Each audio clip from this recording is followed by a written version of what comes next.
Welcome back to Alien Bedtime Stories, where we explore the mysteries that were never meant to see daylight. Tonight, we're diving into something that makes Roswell look like a warm-up act. Something so classified, so deeply buried, that even mentioning it could have gotten you disappeared just a few decades ago. But here's the thing about secrets. They have a way of surfacing when you least expect them. And what I'm about to share with you didn't come from some conspiracy forum or leaked government document. It came from a dying man's confession, recorded in a hospital room in 2019, just 3 days before he passed away. His name was Colonel James Mitchell, and for 47 years, he carried a secret that ate away at him every single night. A secret about what really happened on a cold December evening in 1976, deep in the Montana wilderness, when a routine military training exercise became something that would reshape everything we thought we knew about our place in the universe. Now, before we go any further, let me paint you a picture of what was happening in America back then. The Cold War was at its peak. Trust in government was at an all-time low after Watergate. People were scared, paranoid, and hungry for answers about things they couldn't explain. UFO sightings were being reported almost daily, but they were being dismissed just as quickly by officials who claimed they were weather balloons, swamp gas, or mass hysteria. But what if I told you that while the government was publicly debunking these sightings, they were privately dealing with something far more extraordinary, something that would make even the most hardened skeptic question everything they believed about life beyond Earth? The story I'm about to tell you involves a crashed craft that wasn't from this world, beings that defied every law of physics we understood, and a cover-up so complete that it took nearly half a century for even a whisper of truth to emerge. It's a story of first contact gone wrong, of human arrogance meeting otherworldly intelligence, and of the price we pay when we try to cage something that was never meant to be contained. Colonel Mitchell's confession wasn't just a deathbed rambling. It was corroborated by classified documents that were mysteriously leaked just months after his death. Documents that showed a pattern of similar incidents stretching back decades, all buried under layers of bureaucracy and black ink. Documents that revealed the existence of a program so secret that even most government officials didn't know it existed. But here's what makes this story different from every other alien encounter you've heard about. This wasn't just about lights in the sky or mysterious debris in a field. This was about communication. This was about understanding. And this was about the moment when humanity had to confront the terrifying possibility that we weren't alone and that we might not be ready for what that meant.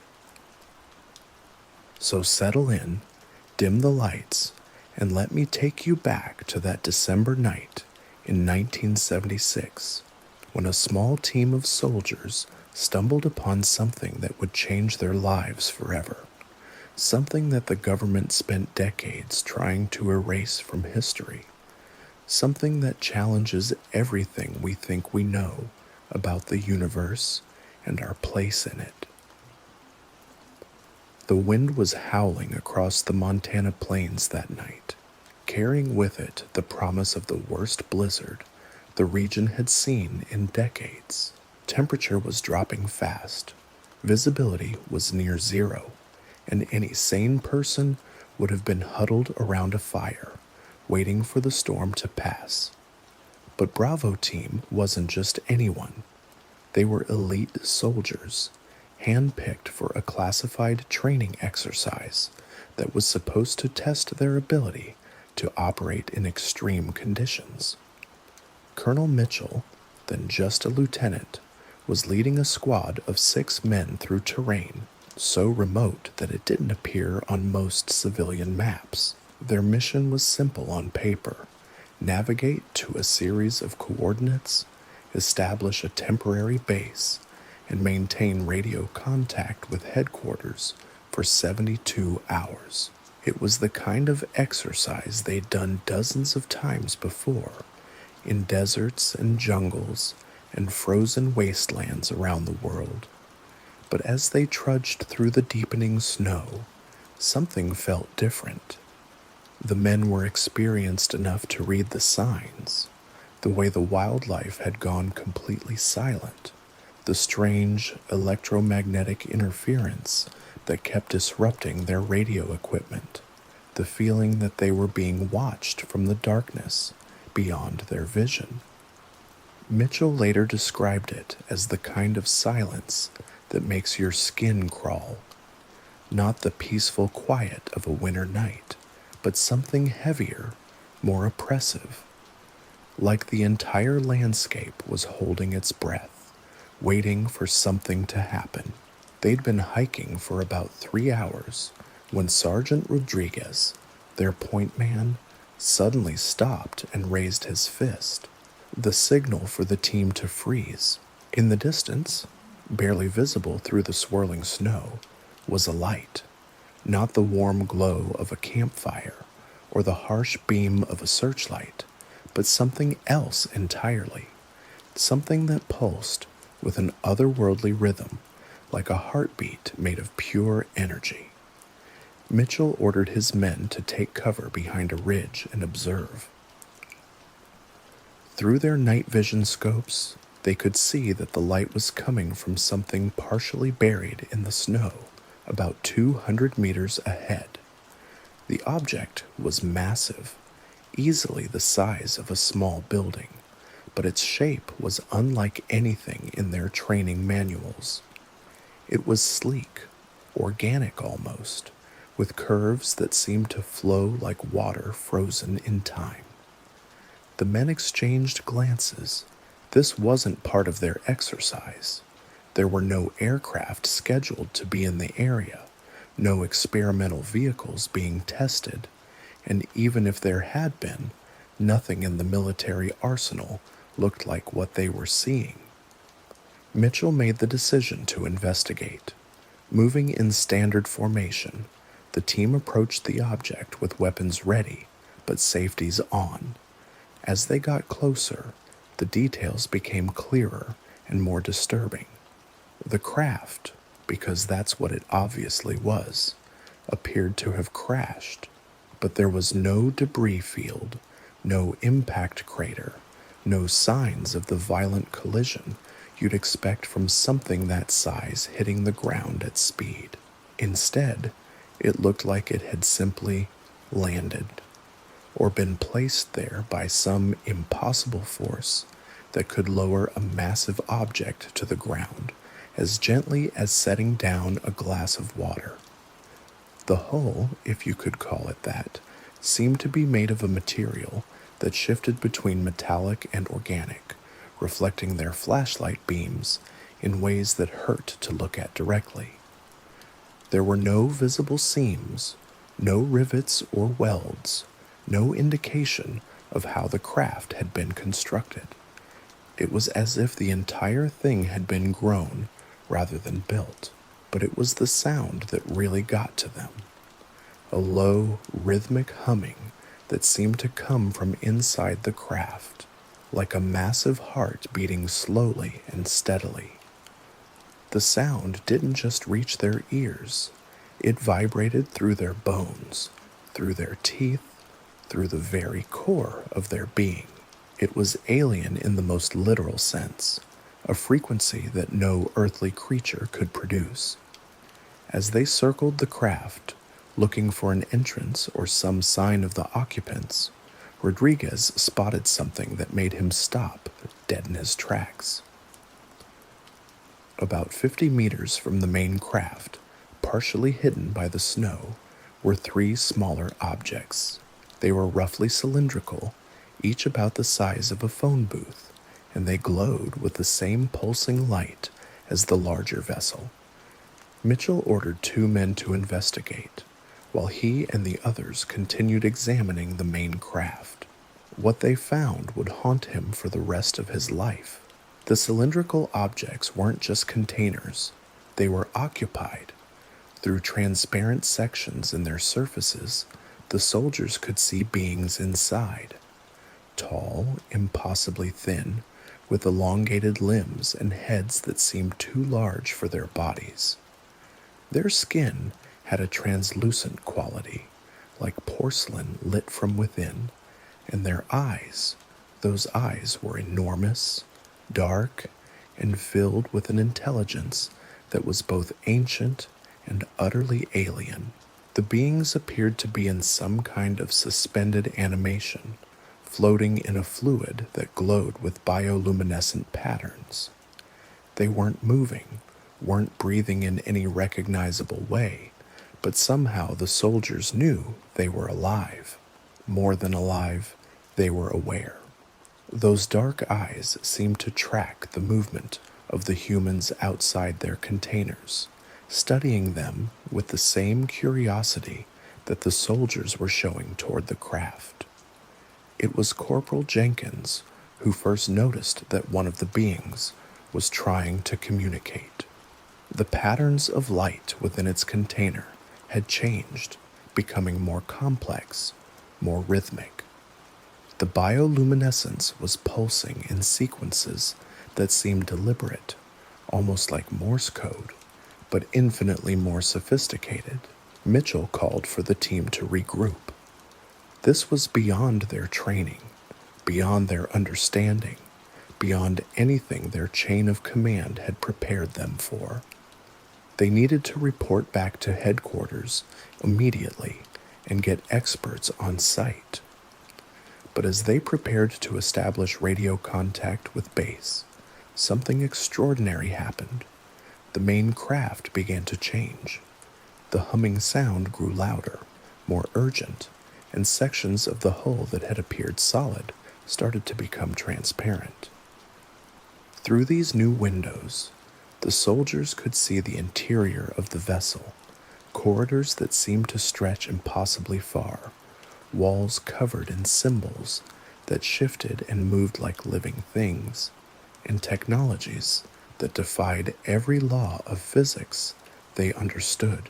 And they could see more beings, dozens of them, some in the same suspended state as those in the smaller containers, others moving through the corridors with a fluid grace that made them seem more like dancers than pilots or crew members. They were tall, ethereal, and completely unlike anything in human experience. But what struck Mitchell most was their behavior.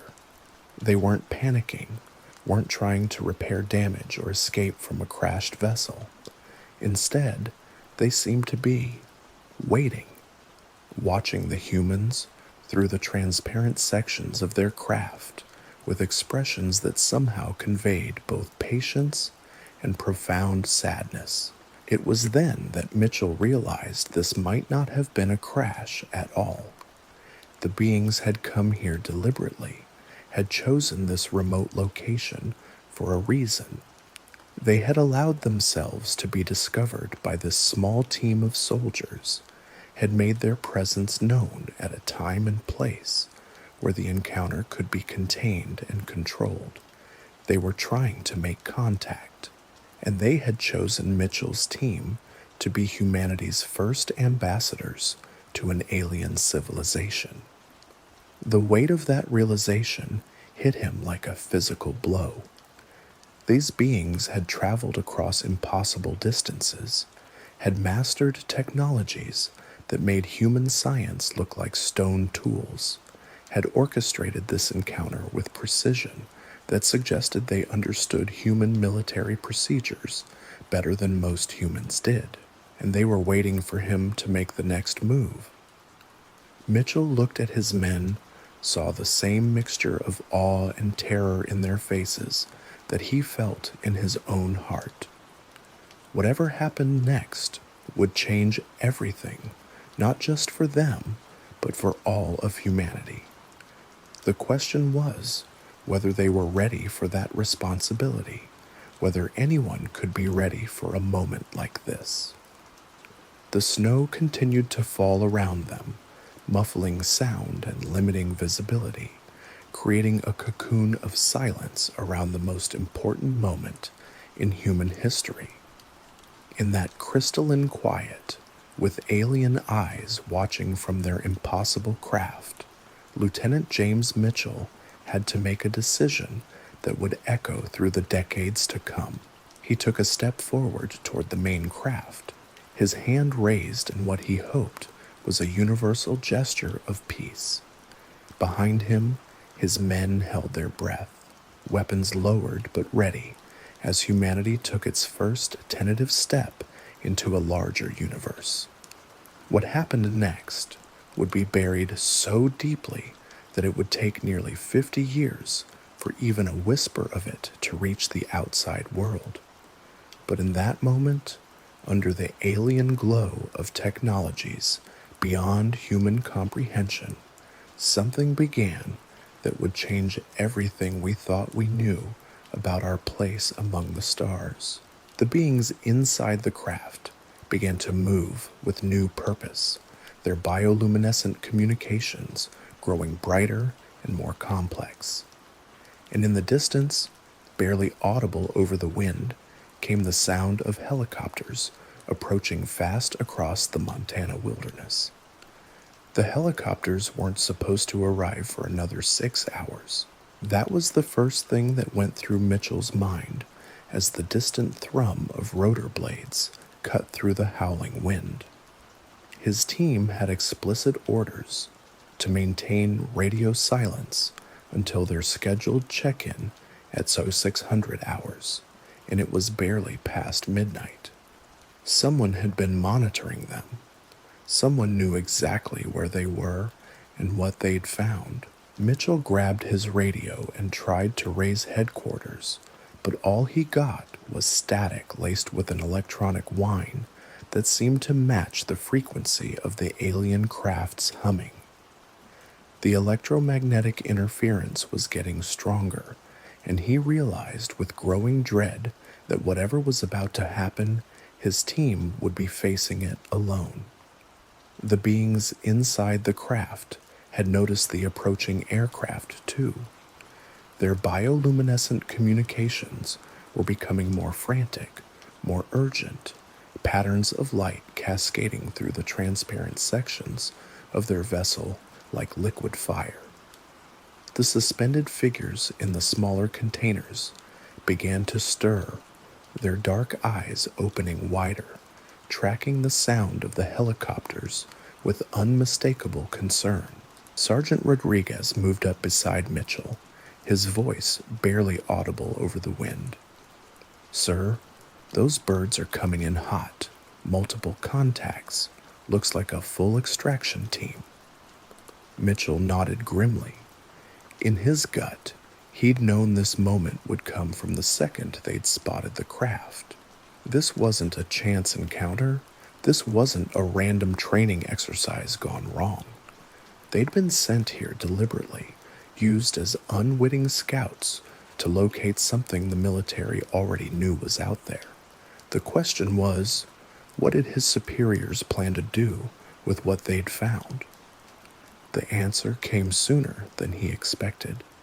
The lead helicopter, a massive Black Hawk, swooped low over the crash site, its spotlight cutting through the snow like a sword. Behind it came 3 more aircraft, and Mitchell could see armed figures fast roping down into the white landscape with practiced precision. These weren't regular military personnel. Their movements were too coordinated, their equipment too specialized.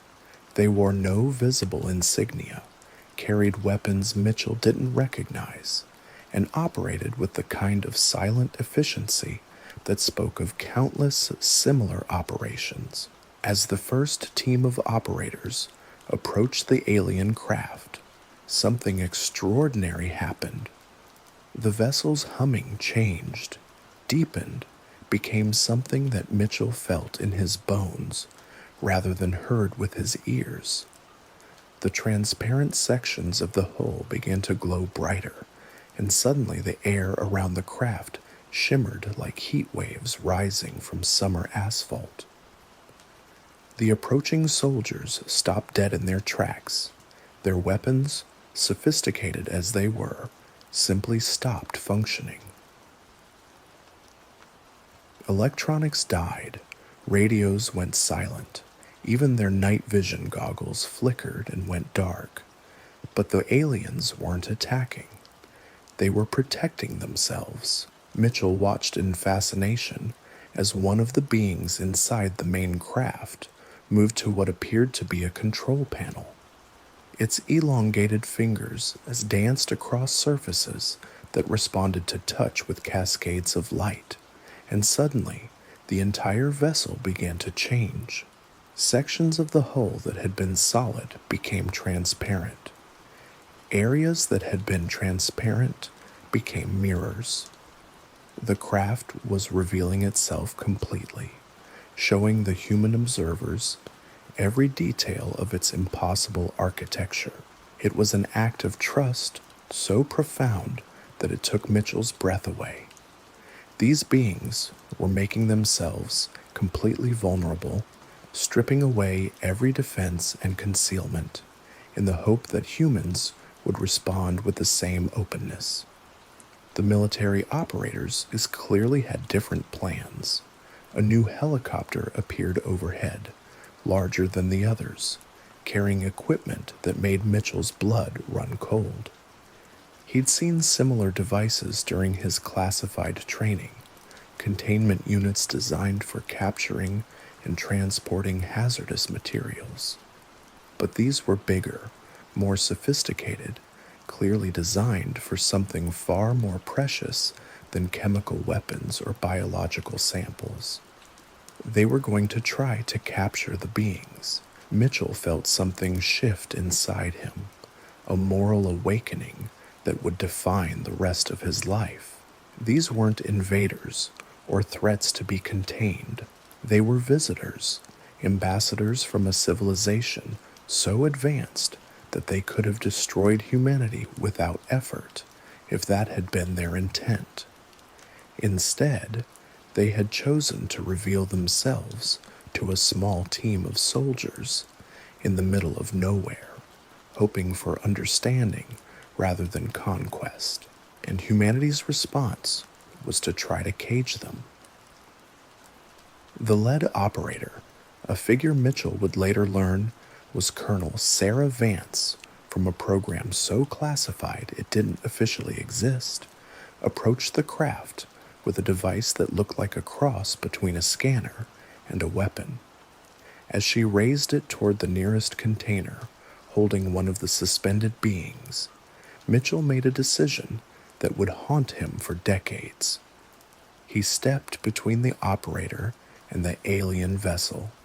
"Stand down, soldier," Vance's voice crackled through her comm system, electronically distorted but unmistakably cold. "This is a classified operation under direct presidential authority." Mitchell didn't move. Behind him, he could feel the alien craft's humming intensify, could sense the beings inside watching this confrontation with growing alarm. "Ma'am, these entities, they're not hostile. They're trying to communicate." Vance's response was swift and brutal. A dart struck Mitchell in the neck before he could react, some kind of paralytic agent that dropped him to his knees in seconds. As consciousness faded, he heard her giving orders to her team, clinical instructions about containment protocols and asset extraction. The last thing he saw before the drugs took hold was one of the suspended beings pressing its hand against the transparent wall of its container, those enormous dark eyes locked onto his with an expression of profound gratitude and equally profound sorrow. When Mitchell woke up 18 hours later, He was in a military hospital 3 states away. The official report stated that his team had encountered severe weather conditions during their training exercise, resulting in temporary disorientation and mild hypothermia. The missing time was attributed to unconsciousness from exposure, but Mitchell remembered everything, and when he tried to report what had really happened, he discovered that his entire team had been reassigned to different units, scattered across the globe, with new identities and strict orders never to discuss their Montana operation. The craft and its occupants had vanished without a trace. Official records showed no unusual activity in the area. Satellite imagery had been scrubbed clean. It was as if the entire encounter had been erased from reality itself. Over the following weeks, Mitchell tried desperately to find some trace of what had happened. He contacted researchers, journalists, anyone who might be able to help him understand what he'd witnessed. But every lead went cold. Every contact suddenly became unavailable. Every document he tried to access was classified beyond his clearance level. It was then that he began to understand the true scope of what he'd stumbled into. This wasn't just about one crashed craft or one group of alien beings. This was part of something much larger, a systematic program of contact and containment that had been going on for decades. The government hadn't been denying the existence of extraterrestrial life because they didn't believe in it. They'd been denying it because they'd been actively capturing it, studying it, exploiting it for technologies that would give them unprecedented advantages over other nations. And Mitchell had become an unwitting participant in what amounted to an interstellar crime against sapient beings who had come to Earth seeking peaceful contact. The weight of that knowledge nearly destroyed him.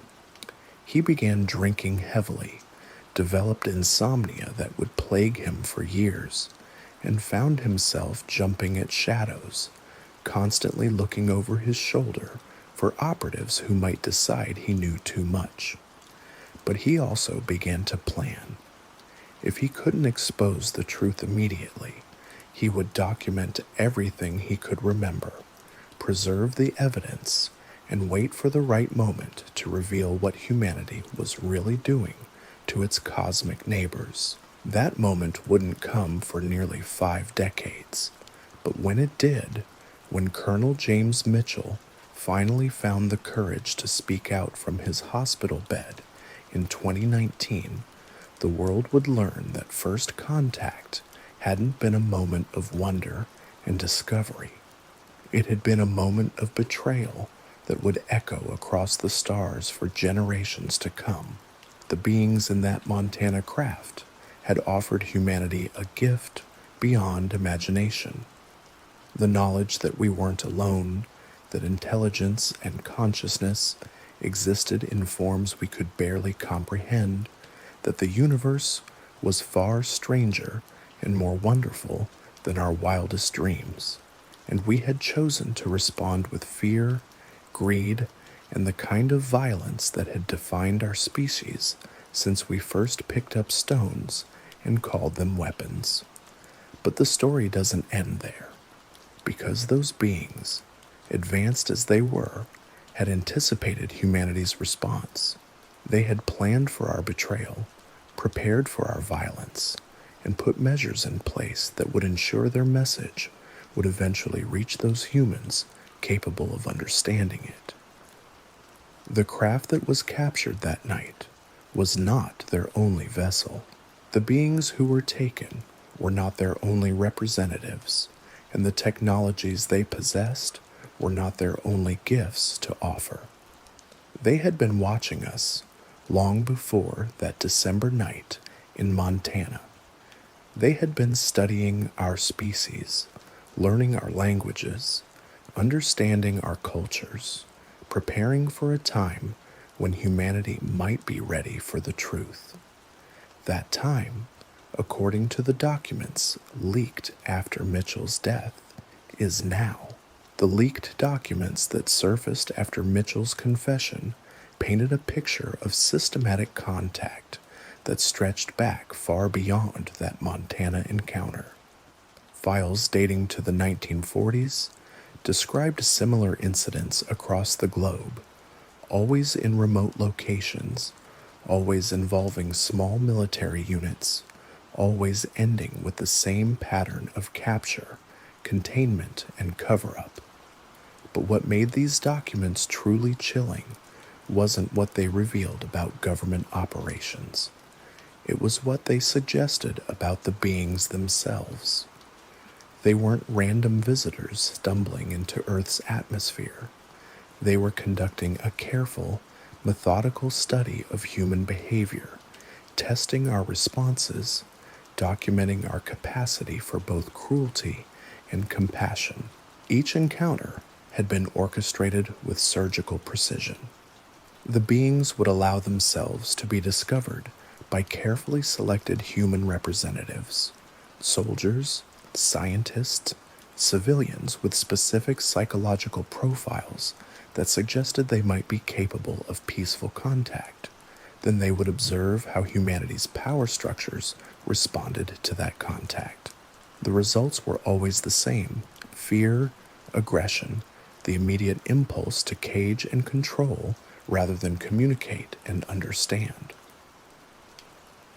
Dr. Elena Vasquez, a xenobiologist whose name appeared repeatedly in the leaked files, had been part of the team studying the captured beings from the Montana incident.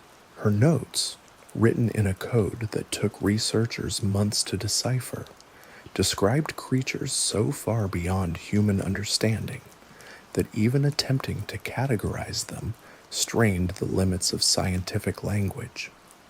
The beings, she wrote, existed in multiple dimensions simultaneously. Their consciousness operated on frequencies that human brains could barely perceive, let alone comprehend. They communicated through methods that made human language seem like crude grunting, direct transfers of pure concept and emotion that could convey the equivalent of entire libraries in a single moment. But what struck Dr. Vasquez most was their emotional capacity. These weren't the cold, calculating invaders of science fiction. They were beings of profound empathy, capable of experiencing emotions so complex and nuanced that human languages didn't have words to describe them. They felt pain with an intensity that would have driven humans to madness. They experienced joy in ways that made human happiness seem like a pale shadow, and they suffered, not just from the physical conditions of their captivity, but from the spiritual anguish of being separated from their collective consciousness, isolated from the vast network of minds that gave their existence meaning. Dr. Vasquez's final entry, written just days before she disappeared from the project, was a single sentence repeated over and over. "We are torturing angels." The beings held in various government facilities weren't just prisoners, they were fragments of a larger organism, cells separated from a body that spanned star systems. Their capture caused suffering not just to the individuals involved, but to their entire species, creating wounds in the fabric of their collective consciousness that might never heal. Yet despite decades of imprisonment, despite being subjected to tests and procedures that would have broken any human spirit, the beings never retaliated. They never used their advanced technologies to escape or fight back. Instead, they continued to reach out with gestures of compassion and understanding, offering healing to the very humans who held them captive. Dr. Vasquez documented instances of beings using their abilities to cure diseases in their human captors, to ease psychological trauma, to share knowledge that could have revolutionized human civilization. They gave freely of themselves, even as they were being systematically exploited, demonstrating a capacity for forgiveness that humbled everyone who witnessed it. The government's response was to increase security and expand the program. By the 1980s, according to the leaked documents, there were 17 facilities across North America housing captured beings. Each location was buried under layers of classification so deep that even presidents weren't fully briefed on their existence. The program had taken on a life of its own, becoming a shadow organization within the shadow government, accountable to no one, and funded through black budgets that dwarfed entire national defense programs. The being's technologies were being reverse engineered and weaponized. Their biological materials were being studied for applications in genetic warfare. Their consciousness manipulation abilities were being explored as tools for mass population control. Everything they offered as gifts of peace was being perverted into instruments of war. But the beings had foreseen this too. Dr. Vasquez's decoded notes revealed that they had been deliberately limiting what they shared, holding back their most advanced knowledge while carefully observing how humans used what they were given. They were conducting an experiment of their own, a test to determine whether humanity was capable of growth, of evolving beyond its violent impulses. The results of that test would determine not just the fate of the captured beings, but the future of human civilization itself. Colonel Mitchell's confession included details about a conversation he'd had with one of the beings during a brief, unauthorized visit he'd made to a containment facility in 1983. Through methods he couldn't fully explain, the entity had communicated directly with his mind, sharing images and concepts that would stay with him for the rest of his life. The being showed him visions of Earth as seen from space, not the blue marble of astronaut photographs, but something deeper, more profound. He saw the planet as a living organism, its biosphere pulsing with interconnected life, its magnetic field crackling with the accumulated thoughts and dreams of every conscious creature that had ever existed. Then the vision shifted, showing him other worlds, other civilizations that had faced the same test humanity was now undergoing. Some had passed, evolving into cosmic citizens capable of joining the vast community of intelligences that populated the galaxy. They had learned to transcend their primitive instincts, to see consciousness as sacred regardless of the form it took. Others had failed. Their planets were shown as lifeless husks, civilizations that had destroyed themselves through the same fear and aggression they had shown toward visiting beings. They had been given the opportunity to grow, to evolve, to join something greater than themselves, and they had chosen isolation and ultimately extinction. The being's message was clear. Humanity stood at the same crossroads. The choice was ours to make, but time was running out. The captured beings weren't just prisoners, they were canaries in a cosmic coal mine, indicators of humanity's readiness to join the galactic community. Their suffering was being felt across the stars, creating ripples of concern among civilizations that had been watching our species with hope and growing disappointment. A deadline was approaching. The documents suggested that humanity had until the year 2027 to demonstrate meaningful progress toward recognizing the rights and dignity of all conscious beings. If we failed to meet that deadline, if we continued to treat our cosmic neighbors as resources to be exploited rather than beings to be respected, the consequences would be severe, not invasion or conquest. The beings were incapable of such violence. Instead, they would simply withdraw, cutting off all contact with humanity and leaving us to face our future alone. No more guidance, no more gifts of knowledge, no more opportunities to learn from civilizations that had already solved the problems that were tearing our world apart. We would be quarantined, isolated in our solar system until we either evolved beyond our current limitations or destroyed ourselves in the attempt. The choice, the documents made clear, was entirely ours, but the window for making that choice was rapidly closing.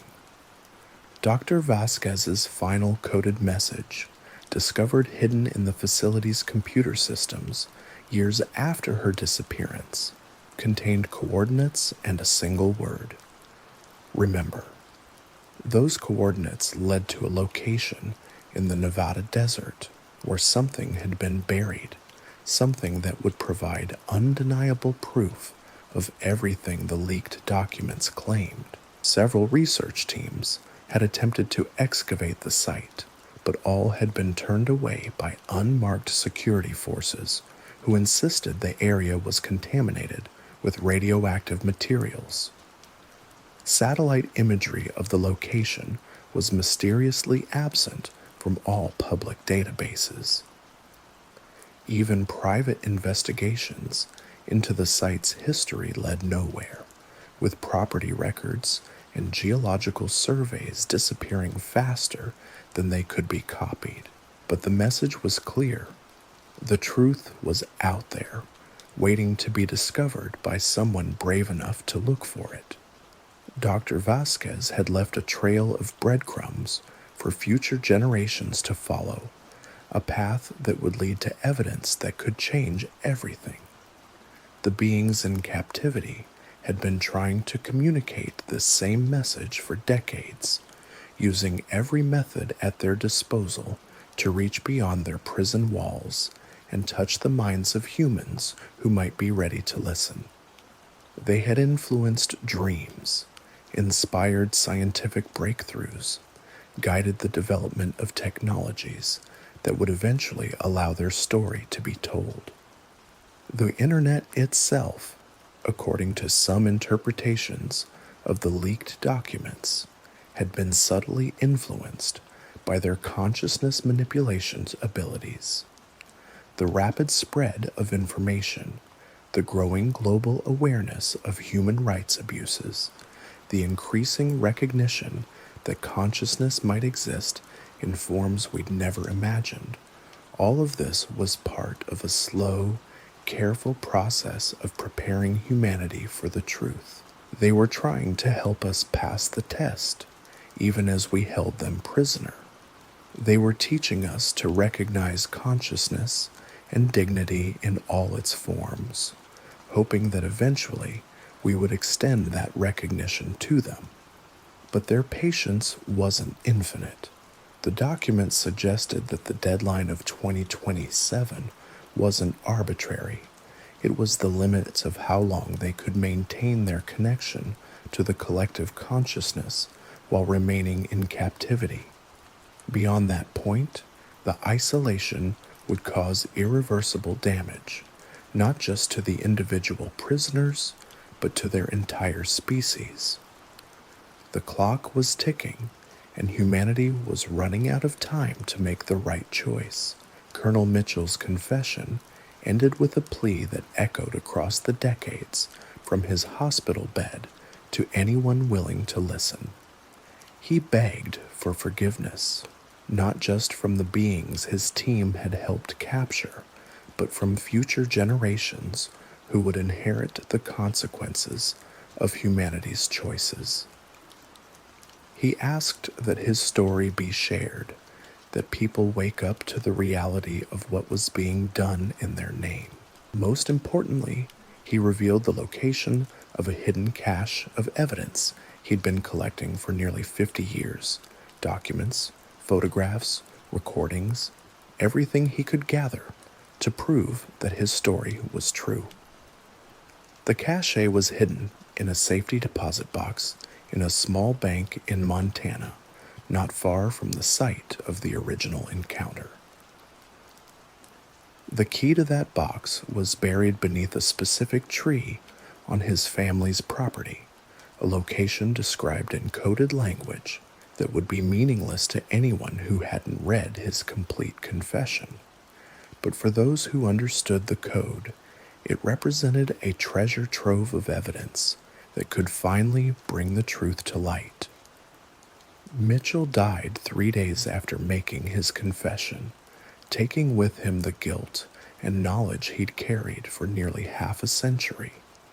But his words lived on, spreading through networks of researchers and truth seekers who recognized the ring of authenticity in his story. Some dismissed it as the ramblings of a dying man, the product of medication and guilt-induced hallucinations. Others saw it as the most important testimony in human history, a first-hand account of humanity's first contact with alien intelligence and our catastrophic response to that contact. But for those who truly listened to Mitchell's words, who understood the implications of what he was describing, the confession raised a terrifying question. If we had failed so completely to recognize the consciousness and dignity of beings from other worlds, what did that say about our treatment of consciousness right here on Earth? The answer to that question would determine not just the fate of the captured beings, but the future of human civilization itself. And time was running out to find the right answer. The evidence that Colonel Mitchell had promised was discovered exactly where he said it would be. In the autumn of 2020, a team of independent researchers followed his coded directions to a small cemetery outside Billings, Montana. Beneath the gnarled roots of a century-old oak tree, they found a waterproof container holding a key and a handwritten note with the address of a bank that had been closed for over a decade. But the building still stood, and in its basement vault, Safety Deposit Box 247 waited in the darkness like a time capsule from another era. When authorities finally opened it, they found something that made even the most hardened investigators question everything they thought they knew about government secrecy and alien contact. The box contained over 300 photographs, some so clear and detailed that forensic experts spent months trying to prove they were fakes. Images of beings in containment cells, their elongated forms floating in tanks of luminescent fluid, and pictures of technologies that seemed to bend light itself, devices that cast shadows in directions that defied physics, and most disturbing of all, photographs of human scientists and military personnel working alongside equipment that was clearly not of terrestrial origin.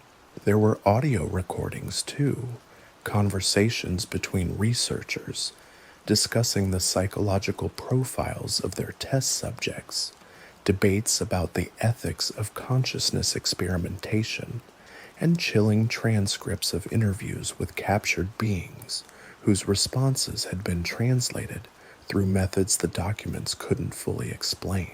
One recording stood out above all others. It was Mitchell's own voice, younger and filled with a kind of desperate urgency, describing what he'd witnessed during that unauthorized visit to the containment facility in 1983. His words painted a picture of being so advanced, so fundamentally different from humans, that even attempting to understand them required expanding our definition of what consciousness could be. They don't just think, Mitchell's voice crackled through decades-old magnetic tape. They exist in layers of awareness that make our consciousness look like a candle flame compared to the sun. When one of them tried to communicate with me, I could feel my mind stretching, expanding to accommodate concepts that shouldn't fit in a human brain. And the sadness, God, the overwhelming sadness they feel for us, not pity, not condescension, but genuine grief for what we could be and what we're choosing to become instead. The recording went on to describe technologies that could manipulate matter at the quantum level, healing methods that worked by harmonizing consciousness with the fundamental frequencies of reality, and propulsion systems that didn't move through space so much as convince space to move around them. The beings had offered to share all of this freely, had tried to guide human development toward applications that would heal rather than harm. Instead, their gifts had been perverted into weapons of unimaginable destruction. Dr. Elena Vasquez's research notes, preserved in Mitchell's cache, revealed the true scope of what humanity had lost through its fearful response to first contact. The beings possessed a knowledge that could have solved climate change within a decade, technologies that could have eliminated poverty and disease, methods of consciousness expansion that could have ushered in a new age of human enlightenment. But every gift they offered had been analyzed first for its military applications.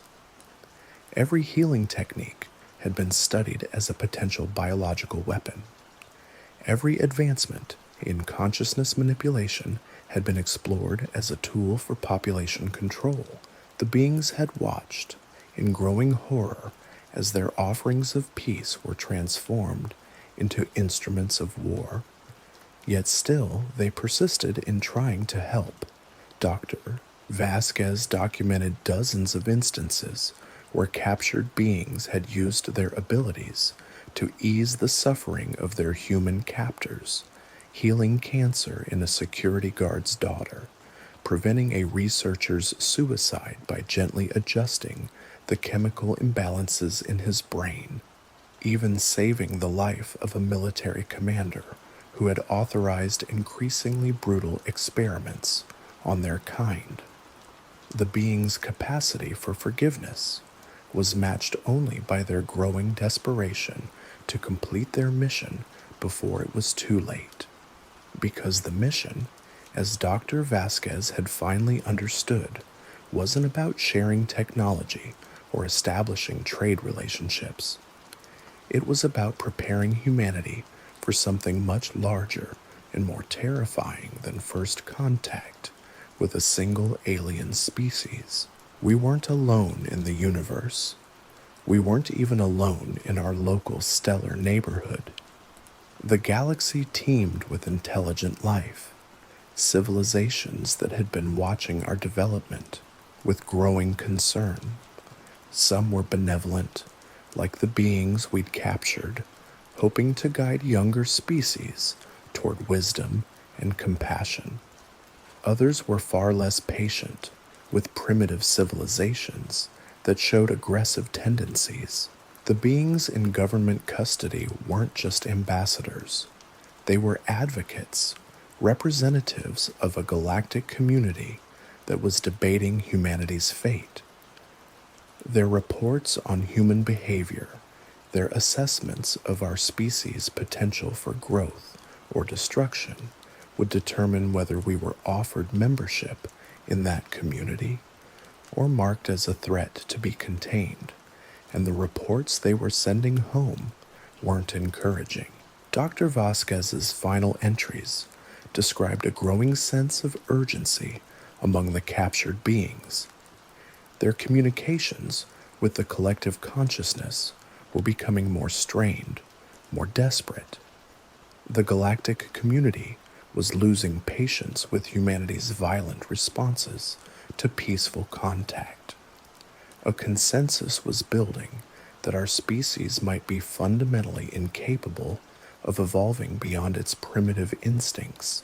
The deadline of 2027 wasn't just about the being's psychological well being, it was about a decision that would be made at the highest levels of galactic civilization.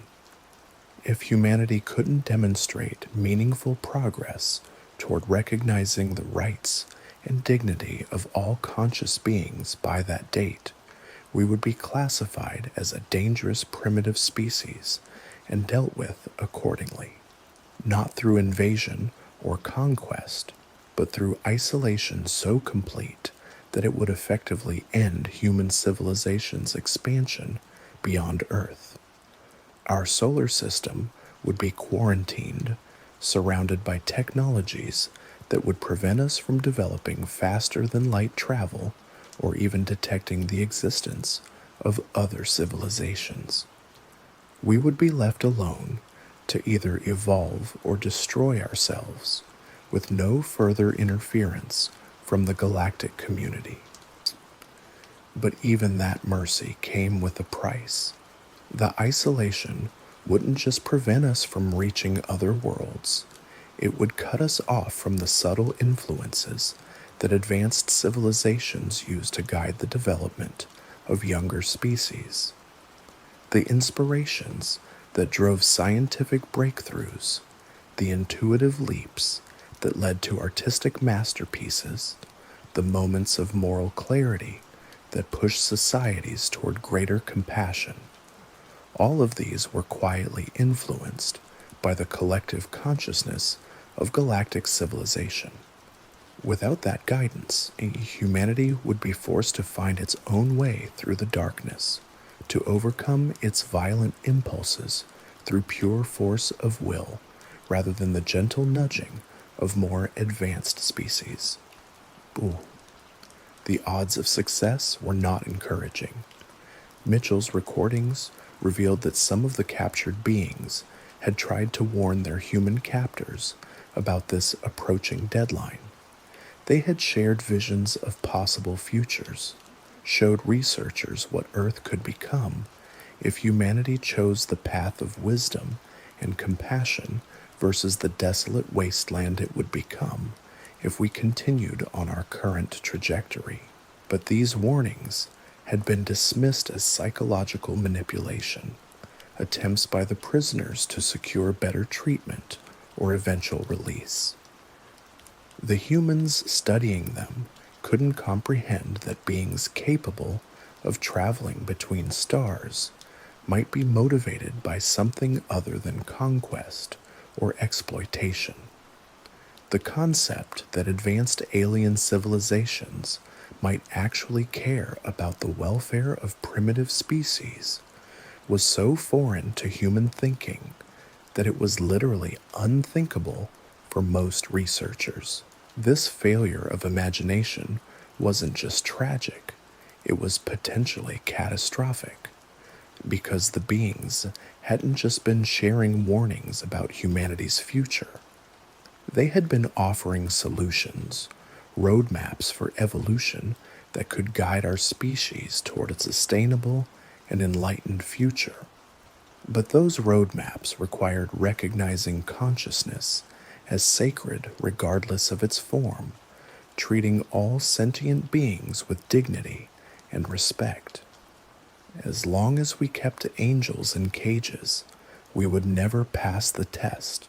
The leaked documents included correspondence between various government officials discussing what they called the consciousness problem.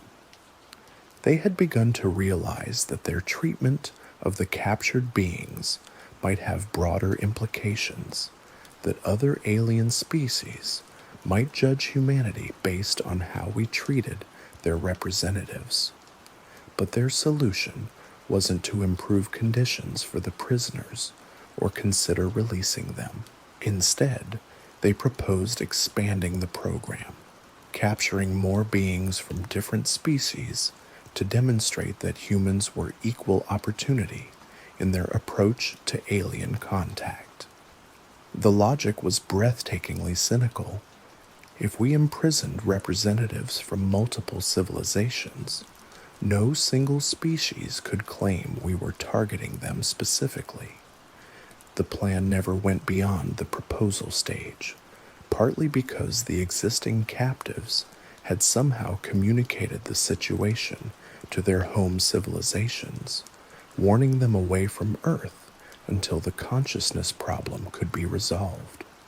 But the fact that such a plan had been seriously considered revealed just how fundamentally humans had misunderstood the nature of their cosmic situation. We weren't dealing with competing nation states that could be played against each other through diplomatic manipulation. We were facing a unified galactic community that shared common values about the sanctity of consciousness and the rights of sentient beings. Our treatment of their ambassadors wasn't being evaluated by separate civilizations with competing interests. It was being judged by a collective consciousness that spanned star systems and included billions of individual minds working toward common goals. And that collective consciousness was reaching a verdict that would determine humanity's fate for millennia to come. Dr. Vasquez's research had revealed something even more disturbing about the beings' true nature. They weren't just individuals who happened to share a collective consciousness. They were literally fragments of a single, vast mind that existed across multiple dimensions simultaneously. Capturing and isolating them wasn't just imprisonment, it was a form of amputation, cutting off pieces of a cosmic intelligence and watching it bleed. The pain they felt wasn't just psychological distress from separation from their community. It was existential agony, the torment of a universal consciousness being divided against itself. Every moment they spent in isolation was causing damage not just to the individual prisoners, but to the entire network of minds they were part of. Humanity had unknowingly declared war on a cosmic intelligence that included millions of species across thousands of worlds. And we were losing that war not through military defeat, but through moral failure so complete that it threatened to damn our entire species. The beings had tried to explain this to their captors, had shared visions of the collective consciousness and humanity's place within the larger cosmic community. But their attempts at communication had been interpreted as threats or manipulation. The researchers studying them couldn't grasp that beings capable of such advanced technologies might actually be trying to help the very species that held them prisoner. This failure of empathy, this inability to recognize consciousness and dignity in unfamiliar forms, was exactly what the galactic community had been testing for, and humanity was failing that test spectacularly. But the story wasn't over yet. The beings had one final gift to offer, one last attempt to guide humanity toward the light before the deadline arrived, and the cosmic community was forced to make its final judgment. They had been preparing something for decades, a message so powerful and undeniable that even the most closed-minded humans would be forced to confront the reality of what they had done. That message was hidden in the very technology that governments had developed from studying alien artifacts. Every advancement in computing, every breakthrough in materials science, every leap forward in understanding consciousness, all of it had been subtly influenced by the being's desire to prepare humanity for the truth. The internet itself had become a reflection of their collective consciousness, a primitive version of the cosmic network that connected all advanced civilizations. Social media platforms that allowed instant communication across vast distances. Search engines that could access the sum total of human knowledge in milliseconds. Virtual reality systems that were beginning to blur the line between individual and collective experience. All of these technologies were preparing humanity for the revelation that consciousness was not limited to individual biological brains, that intelligence could exist in forms and scales that defied human imagination. The beings had been teaching us to think beyond the boundaries of our own species, to recognize that awareness and dignity could emerge in any sufficiently complex system. But time was running out for their gentle guidance to take effect. The deadline of 2027 was approaching faster than most humans realized, and the signs of our cosmic isolation were already beginning to appear. Scientists were reporting increasing difficulties in achieving breakthrough discoveries. Artists were finding it harder to access the inspired states that produce their greatest works. Even religious leaders were noting a growing sense of spiritual emptiness, as if some fundamental source of guidance and meaning was gradually being withdrawn from human experience. The beings were preparing to leave, taking their subtle influences with them.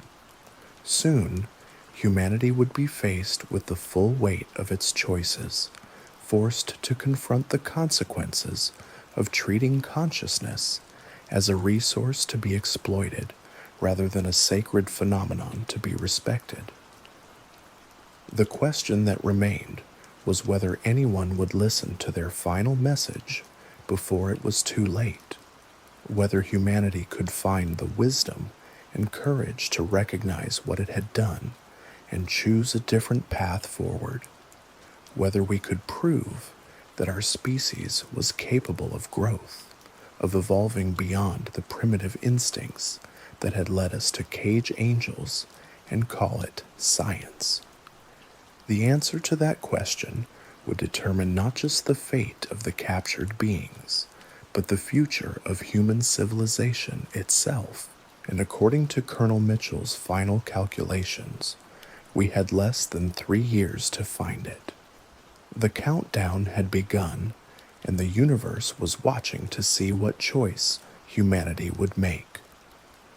Would we prove ourselves worthy of joining the galactic community, or would we condemn ourselves to isolation and eventual extinction through our own fear and arrogance?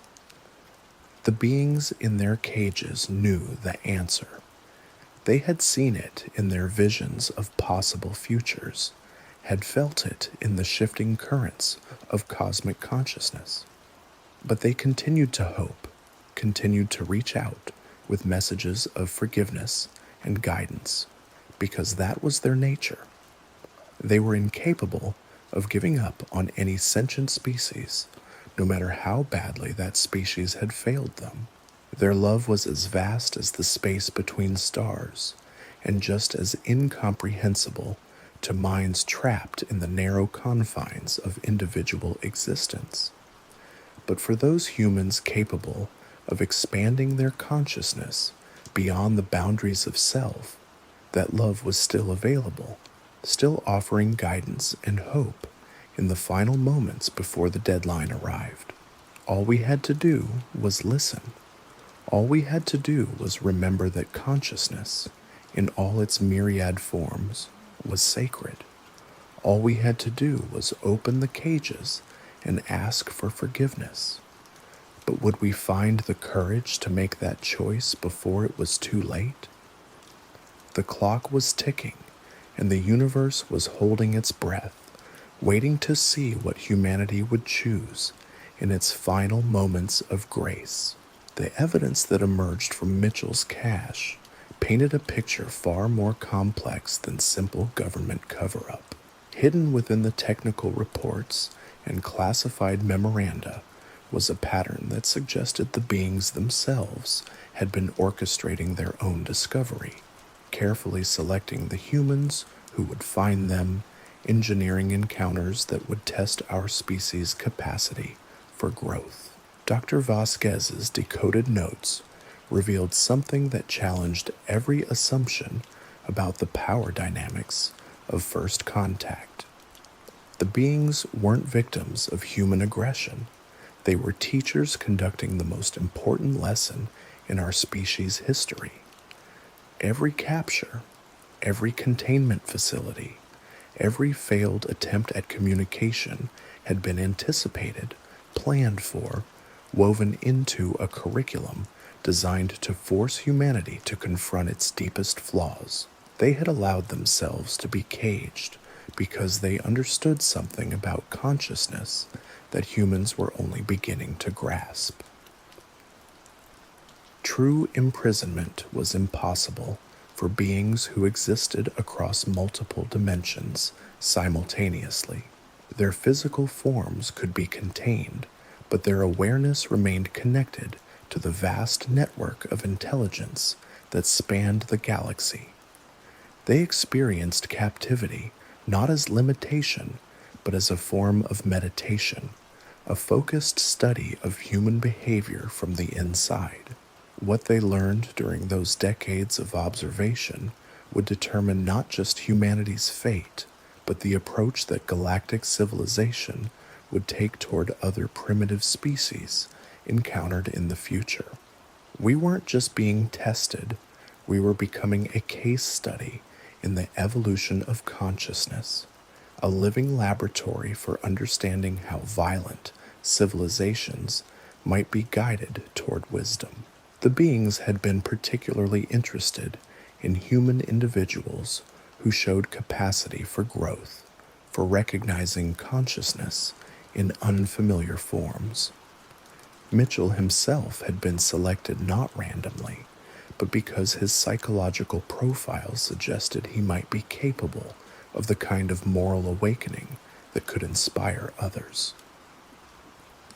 His team's encounter with the craft hadn't been chance.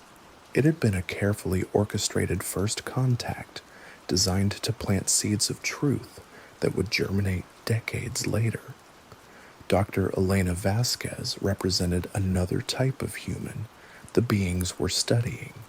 Scientists whose curiosity could overcome their fear, researchers whose commitment to understanding might eventually lead them to question the ethics of their work. Her disappearance from the program hadn't been the result of government silencing. She had been contacted directly by the beings and offered a choice that would change her life forever.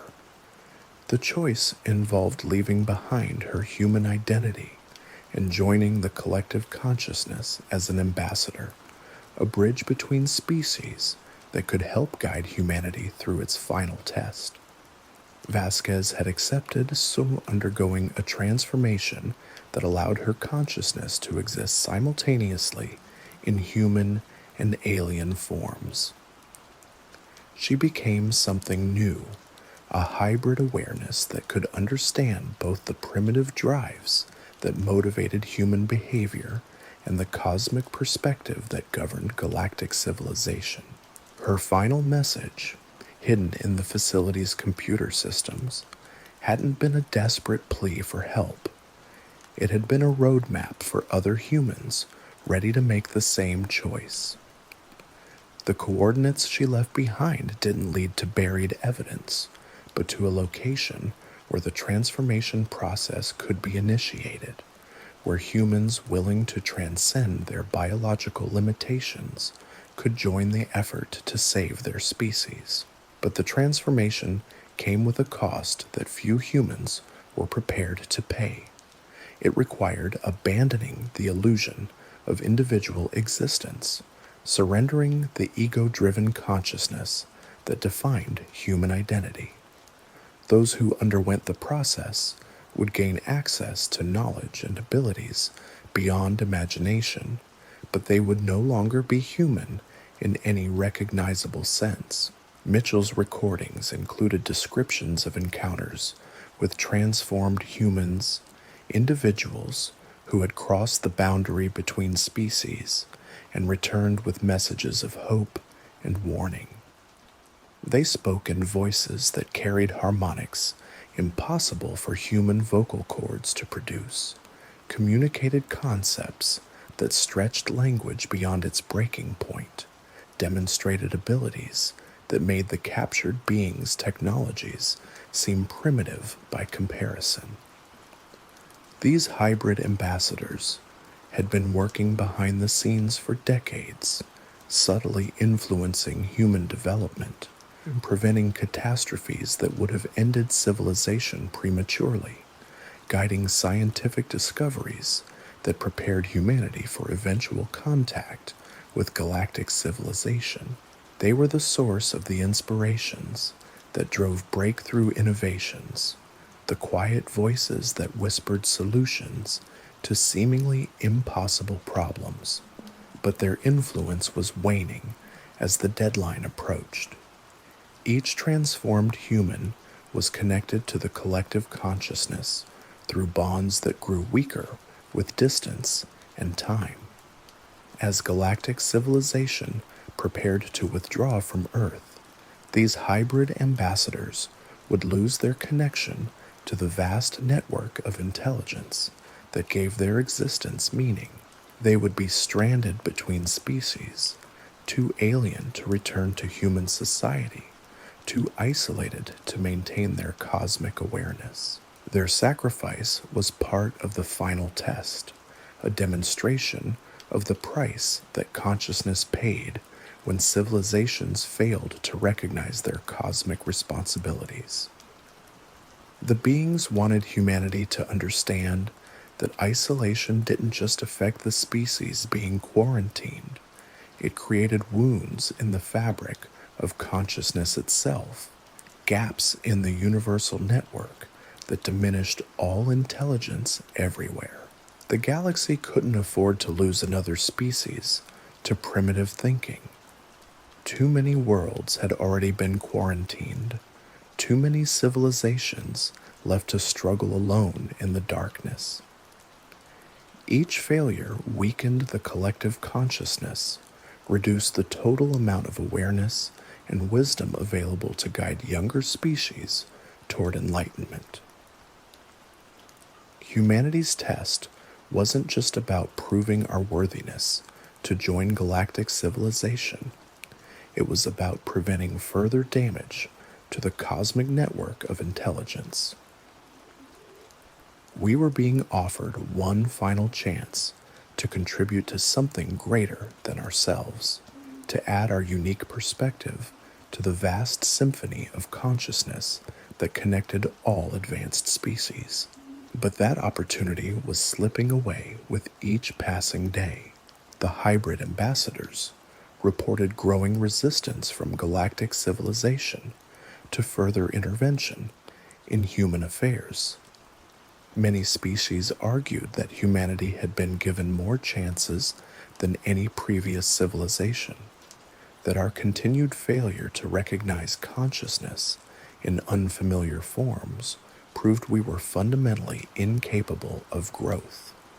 Only the captured beings themselves continued to advocate for our species, sharing their observations of human individuals who showed promise, documenting instances of moral courage and empathetic understanding that suggested our potential for evolution. Their reports carried special weight because they had suffered directly from human actions, had experienced our capacity for cruelty firsthand, yet still believed in our ability to change. These beings had become something unprecedented in galactic history, prisoners who defended their captors, victims who forgave their tormentors, teachers who refused to abandon their most difficult students. Their advocacy for humanity was based not on naive optimism, but on deep understanding of consciousness in all its forms.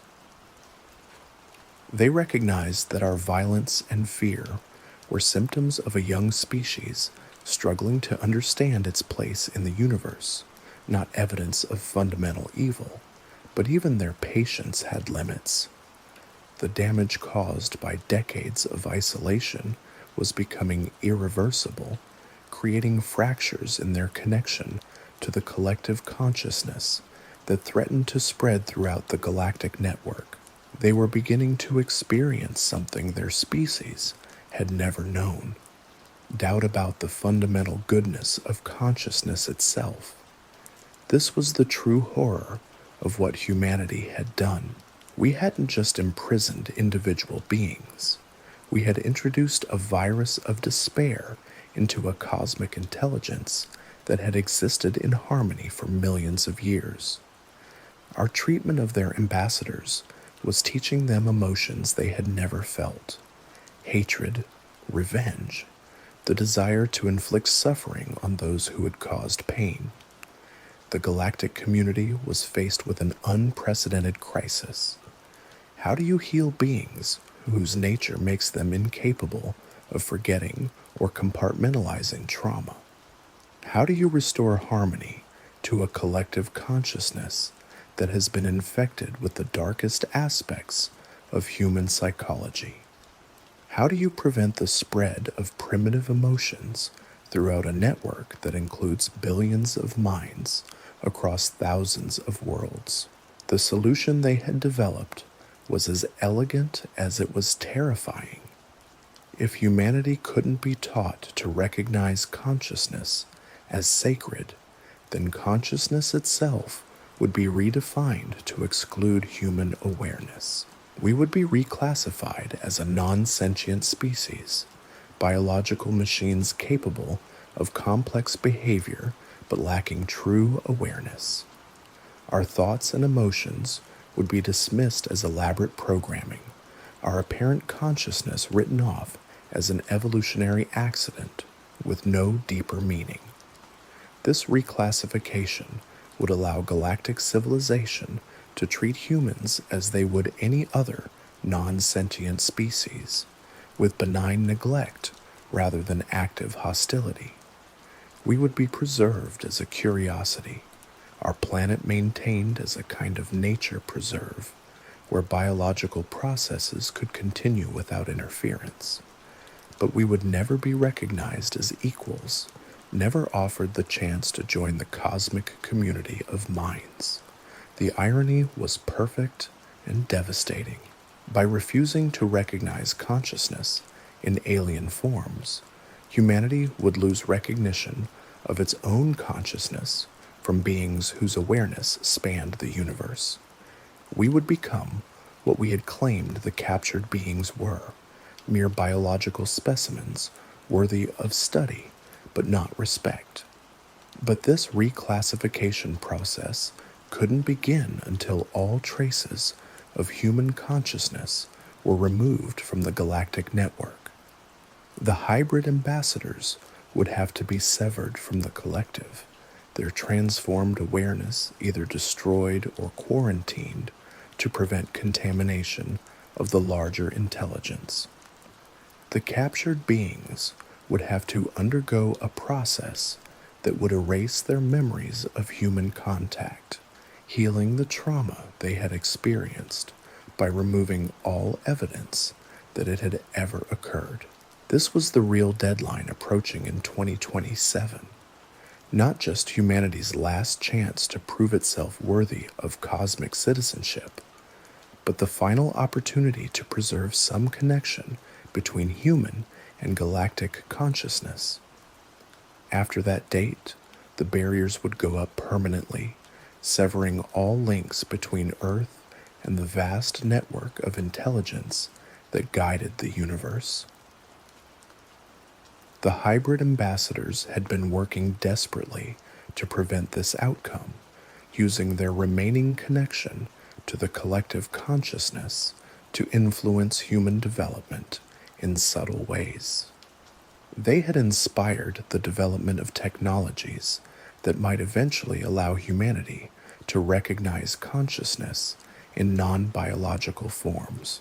They had guided the creation of communication networks that mirrored the structure of galactic intelligence. They had even influenced the release of information about government cover-ups, hoping that exposure of the truth might spark the kind of moral awakening that could save our species. But their efforts were running up against the fundamental limitations of human psychology. Most people simply couldn't accept that consciousness might exist in forms radically different from their own.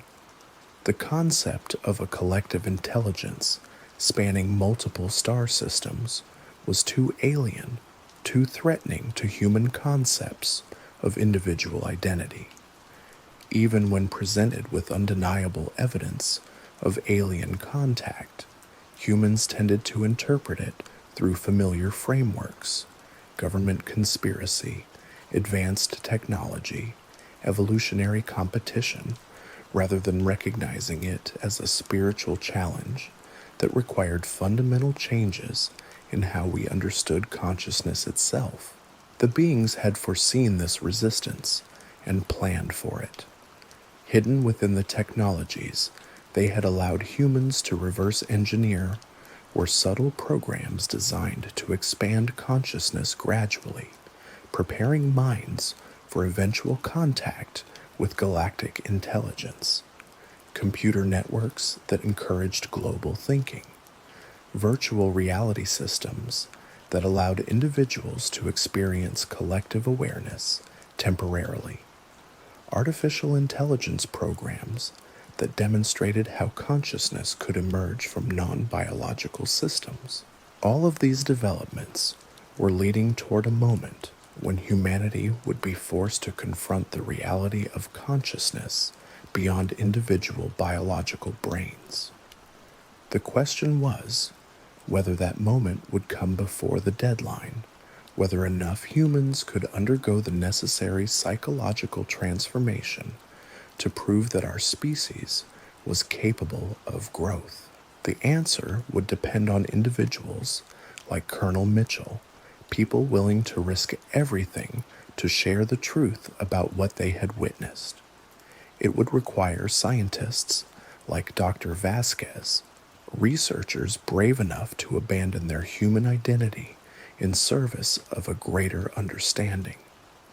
Most importantly, it would need ordinary people capable of expanding their definition of consciousness to include forms of awareness they had never imagined.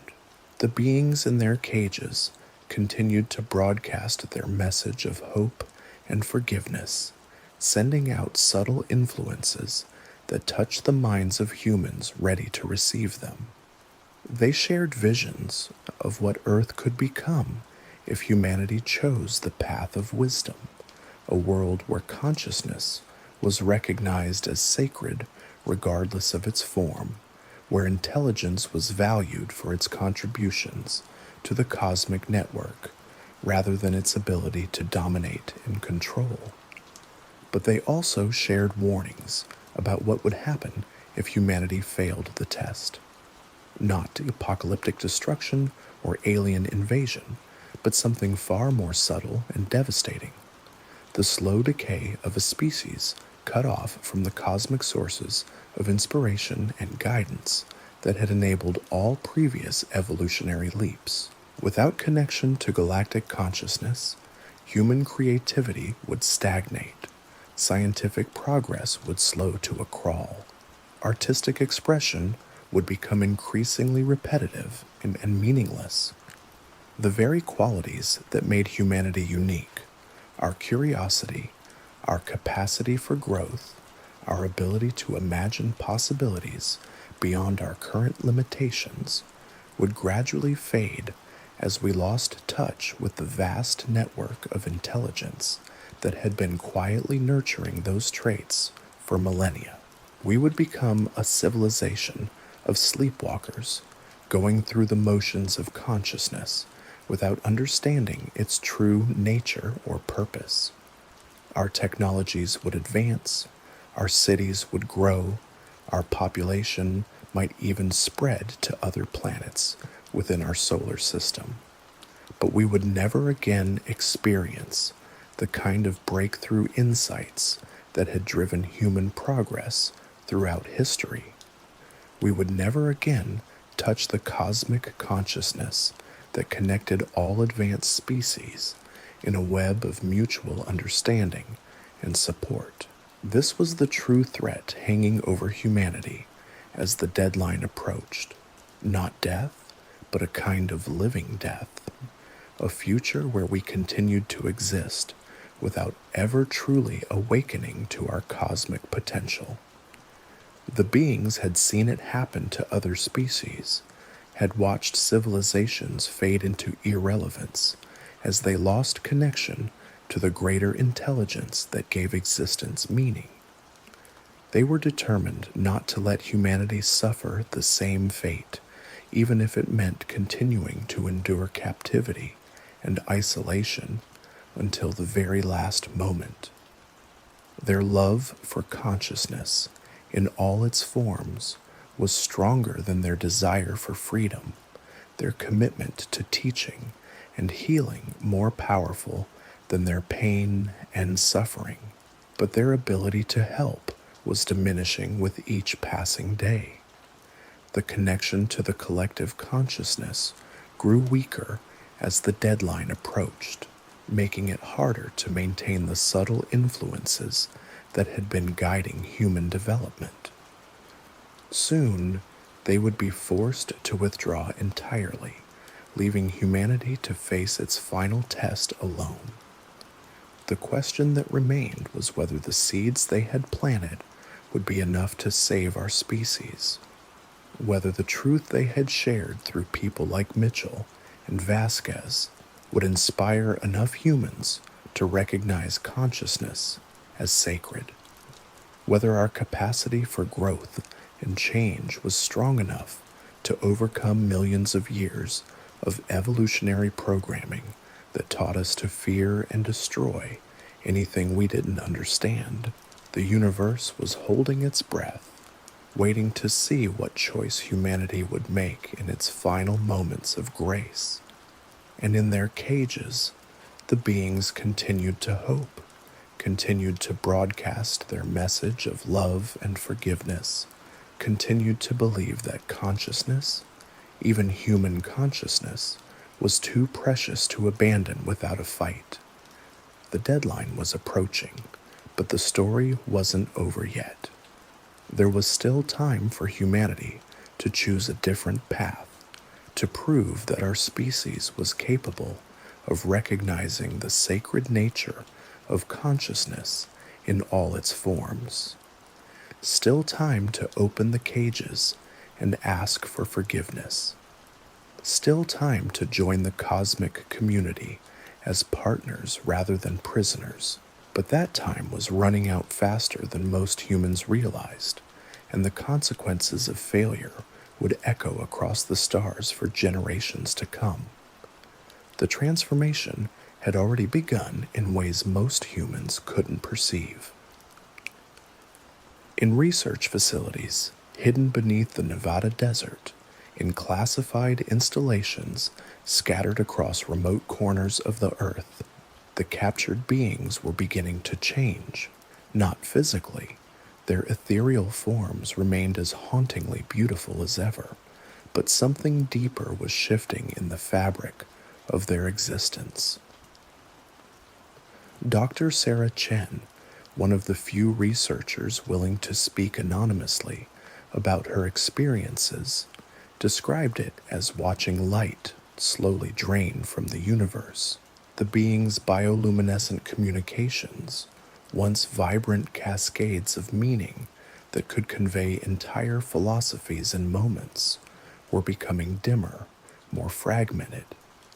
Their attempts to reach out to human consciousness were growing weaker, like radio signals from a distant star whose planet was spinning away into the cosmic void. But perhaps most disturbing was what Dr. Chen called the silence between thoughts. The beings had always existed in a state of constant communication with their collective consciousness, their individual awareness just one note in a vast symphony of intelligence that spanned galaxies. Now that symphony was fading, leaving behind gaps of terrible emptiness that the beings had never experienced in millions of years of existence. She described watching one of the captives during what appeared to be a moment of complete disconnection from the collective. For perhaps 30 seconds, the being experienced true isolation, the kind of existential loneliness that humans took for granted, but that was utterly alien to a species that had never known individual existence. The creature's bioluminescence flickered erratically, its elongated form trembling with what could only be described as cosmic panic. When the connection resumed, the being turned those enormous dark eyes toward Dr. Chen with an expression of such profound gratitude that she wept for hours afterward. It had experienced for just a moment what it meant to be truly alone in the universe, and rather than feeling anger or resentment toward its captors, it felt overwhelming compassion for a species that lived in that state of isolation every moment of their lives. This was the gift the beings had been trying to share with humanity, not just their technology or their knowledge, but their understanding of what consciousness could become when freed from the prison of individual existence. They wanted to show us that the loneliness and alienation that defined human experience wasn't inevitable, that there were forms of awareness where every thought was shared, every emotion experienced collectively, every discovery celebrated by billions of minds simultaneously. But their message was being lost in translation, filtered through human languages and concepts that had no words for the realities they were trying to convey. How do you explain color to someone born blind? How do you describe music to someone who has never heard sound? How do you communicate the nature of collective consciousness to a species that defined itself through individual identity? The beings had tried every method they could conceive.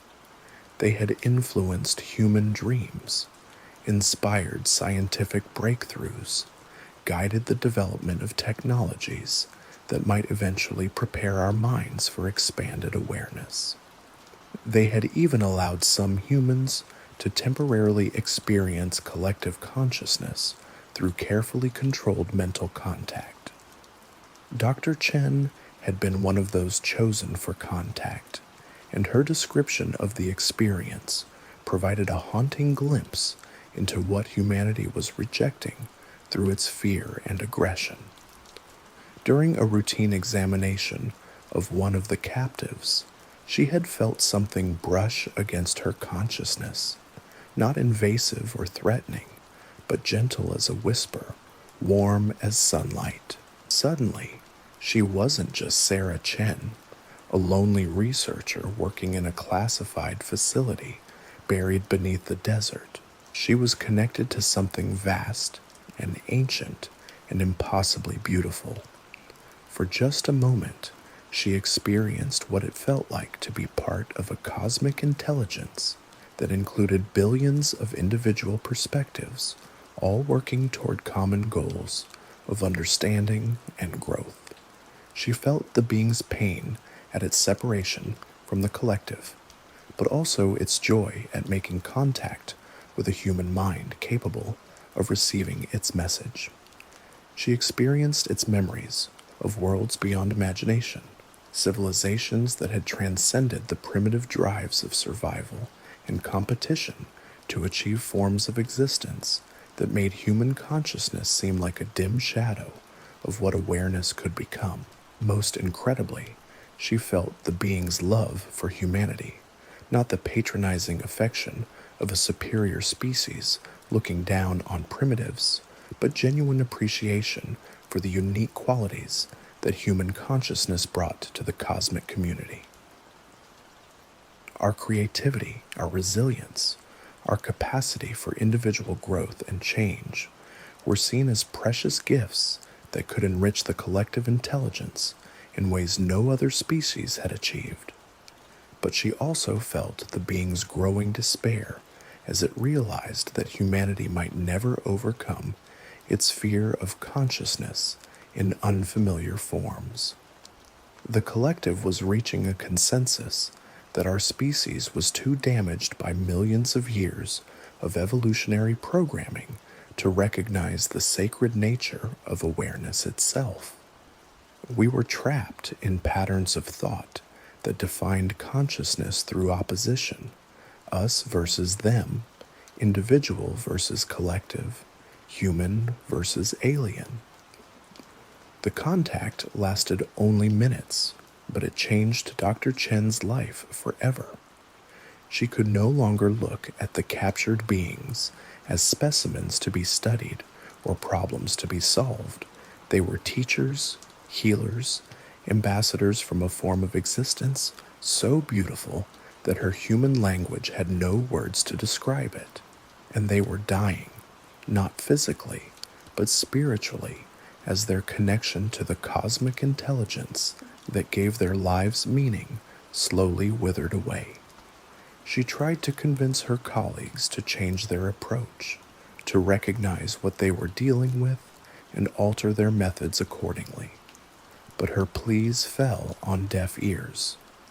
To most of the researchers, the beings remained fascinating but ultimately incomprehensible aliens whose technologies could be exploited for military advantage.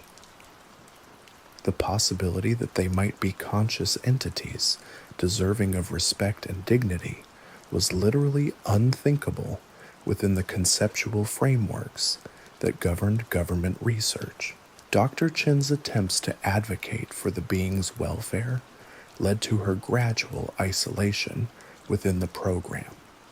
Her security clearance was reduced, her access to the captives limited, her reports buried under layers of bureaucracy. Eventually, she was transferred to a different project, officially for her own psychological well-being, but really to prevent her from interfering with operations that had taken on a momentum of their own. But the experience of collective consciousness had left her changed in ways that couldn't be erased by administrative action.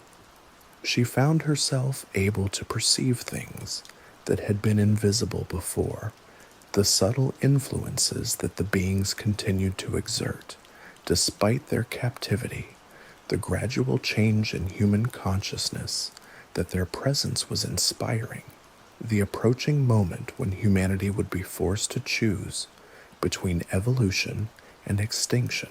She began to understand that the beings' captivity wasn't just a tragedy for their species, it was a test whose results would determine the future of consciousness itself throughout the galaxy. Other civilizations were watching to see how humanity responded to contact with radically different forms of awareness. Our treatment of the beings would set precedents that would influence galactic policy toward primitive species for millennia to come. If we failed to recognize consciousness in alien forms, if we continued to treat advanced beings as resources to be exploited rather than entities to be respected, the galactic community would have no choice but to classify consciousness itself as a rare and precious phenomenon that needed protection from species like ours. This would lead to a fundamental redefinition of what qualified as true awareness. The bar would be raised so high that only species capable of recognizing consciousness in all its forms would be considered truly sentient. Civilizations that failed this test would be reclassified as complex biological machines, sophisticated but ultimately non-conscious entities, unworthy of moral consideration. The irony was perfect and terrifying. By refusing to grant consciousness to beings whose awareness spanned galaxies, humanity risked losing recognition of its own consciousness from the very community we sought to join. We would become what we claimed the aliens were: interesting specimens, worthy of study but not respect. Dr. Chen's research into this possibility led her to classify documents that painted an even more disturbing picture. The reclassification process had already begun for several species that had failed similar tests. Entire civilizations had been redefined as non-conscious, their planets preserved as biological reserves, but their inhabitants denied any recognition as sentient beings. These species continued to exist, continued to develop technologies, and create art and explore their worlds. But they did so in complete isolation, cut off from the cosmic community that might have guided their development toward wisdom and compassion.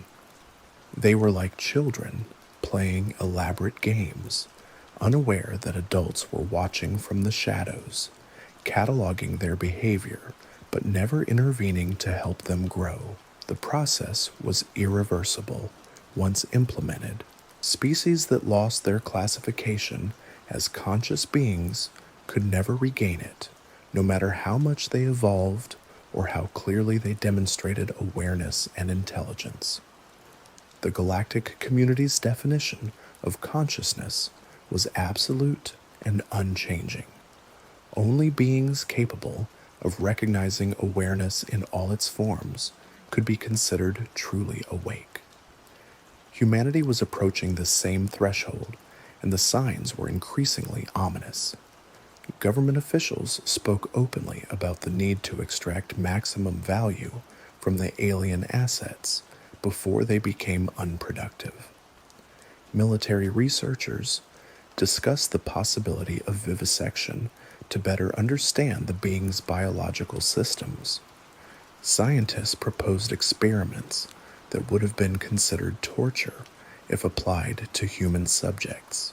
Each of these discussions was monitored by the collective consciousness, analyzed for evidence of humanity's capacity for growth or change.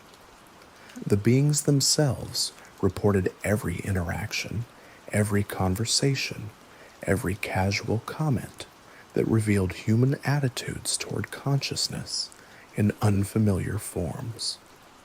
Their reports were becoming increasingly pessimistic as the evidence mounted that our species might be fundamentally incapable of evolution beyond its primitive instincts.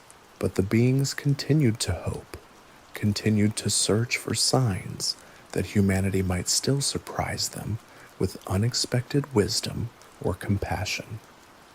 They focused on individuals like Dr. Chen, humans who had demonstrated the capacity to expand their consciousness beyond the boundaries of individual existence. These people represented our species' potential for growth, proof that we weren't irredeemably trapped in patterns of fear and aggression. The collective consciousness was split between those who wanted to give humanity more time and those who believed further delays would only increase the damage to the cosmic network of intelligence. Each day of continued captivity weakened the bonds that held galactic civilization together, introducing elements of doubt and despair into a system that had operated in harmony for millions of years. The beings themselves were the strongest advocates for patience with humanity, even as their own suffering increased. They argued that consciousness was too precious to abandon without exhausting every possibility for salvation. They shared examples of other species that had seemed hopeless but eventually achieved breakthrough moments that transformed their entire civilization. But their advocacy came at a terrible cost. Each day of separation from the collective consciousness caused irreversible damage to their individual awareness. They were slowly losing pieces of themselves, memories, and experiences that had been shared across the galactic network for eons. The isolation was literally erasing their identities, turning them into shadows of their former selves. This sacrifice was not lost on the galactic community. The being's willingness to endure such suffering for the sake of a primitive species that had shown them nothing but cruelty was seen as the ultimate expression of consciousness at its highest level. Their actions elevated the entire concept of awareness, demonstrating possibilities for compassion and forgiveness that even advanced civilizations had never imagined. But it also made the stakes of humanity's test even higher. If beings capable of such perfect love could be driven to despair by human actions, what did that say about our species' potential for growth? If entities who had transcended every form of selfishness and violence could be reduced to broken fragments by our treatment, how could we ever hope to join a community based on mutual respect and understanding? The answers to these questions would determine not just humanity's future, but the future of consciousness itself throughout the galaxy. The beings had become unwilling martyrs in a cosmic drama whose outcome would influence the development of intelligence for millions of years to come. As Dr. Chen documented these developments in her secret reports, she began to understand that she was witnessing something unprecedented in galactic history. Never before had a species been given so many chances to prove itself worthy of cosmic citizenship. Never before had advanced beings sacrificed so much for the sake of primitive entities who showed them nothing but hostility. The unprecedented nature of humanity's test reflected the unique qualities that our species brought to the cosmic community. Our creativity, our resilience, our capacity for rapid change and growth were seen as potentially valuable additions to the galactic network of intelligence. But these same qualities made us unpredictable, dangerous, capable of either transcendent evolution or catastrophic destruction. The beings were gambling everything on the possibility that humanity's positive traits would eventually overcome our negative ones.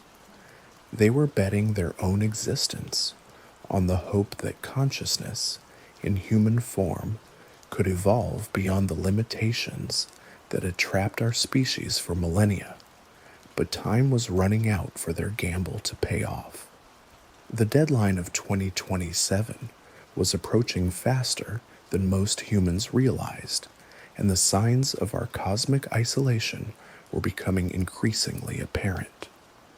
The subtle influences that had guided human development for centuries were beginning to withdraw as the galactic community prepared to implement its final judgment. Scientists reported increasing difficulty in achieving breakthrough discoveries. Artists found themselves struggling to access the inspired states that had produced humanity's greatest works. Even religious leaders noted a growing sense of spiritual emptiness, as if some fundamental source of meaning and guidance was gradually being withdrawn from human experience. These changes were barely perceptible to most people, explained away as natural fluctuations in creativity and inspiration. But Dr. Chen recognized them as symptoms of humanity's approaching isolation from the cosmic sources of consciousness that had secretly nurtured our development since the dawn of civilization. The beings were preparing to leave, taking their influences with them. Soon, humanity would be forced to face its future alone, cut off from the vast network of intelligence that connected all advanced species in bonds of mutual understanding and support. The question that haunted Dr. Chen's final reports was whether humanity would recognize what it was losing before it was too late, whether our species could find the wisdom and courage to change course, to open the cages and ask for forgiveness, to prove that consciousness in human form was capable of recognizing consciousness in all its myriad manifestations. The beings continued to hope, continued to broadcast their message of love and understanding from their prison cells. But their voices were growing weaker with each passing day, their connection to the collective consciousness fading as the deadline approached. In laboratories hidden beneath the earth, in facilities buried so deep that sunlight never touched their walls, the most important conversation in human history was taking place in frequencies that human ears could never hear. The beings were sharing their final assessments of our species, their last recommendations about humanity's fate, and in the darkness of their captivity, surrounded by humans who saw them as nothing more than fascinating specimens, they continued to love us with a compassion so profound that it challenged every assumption about the nature of consciousness itself.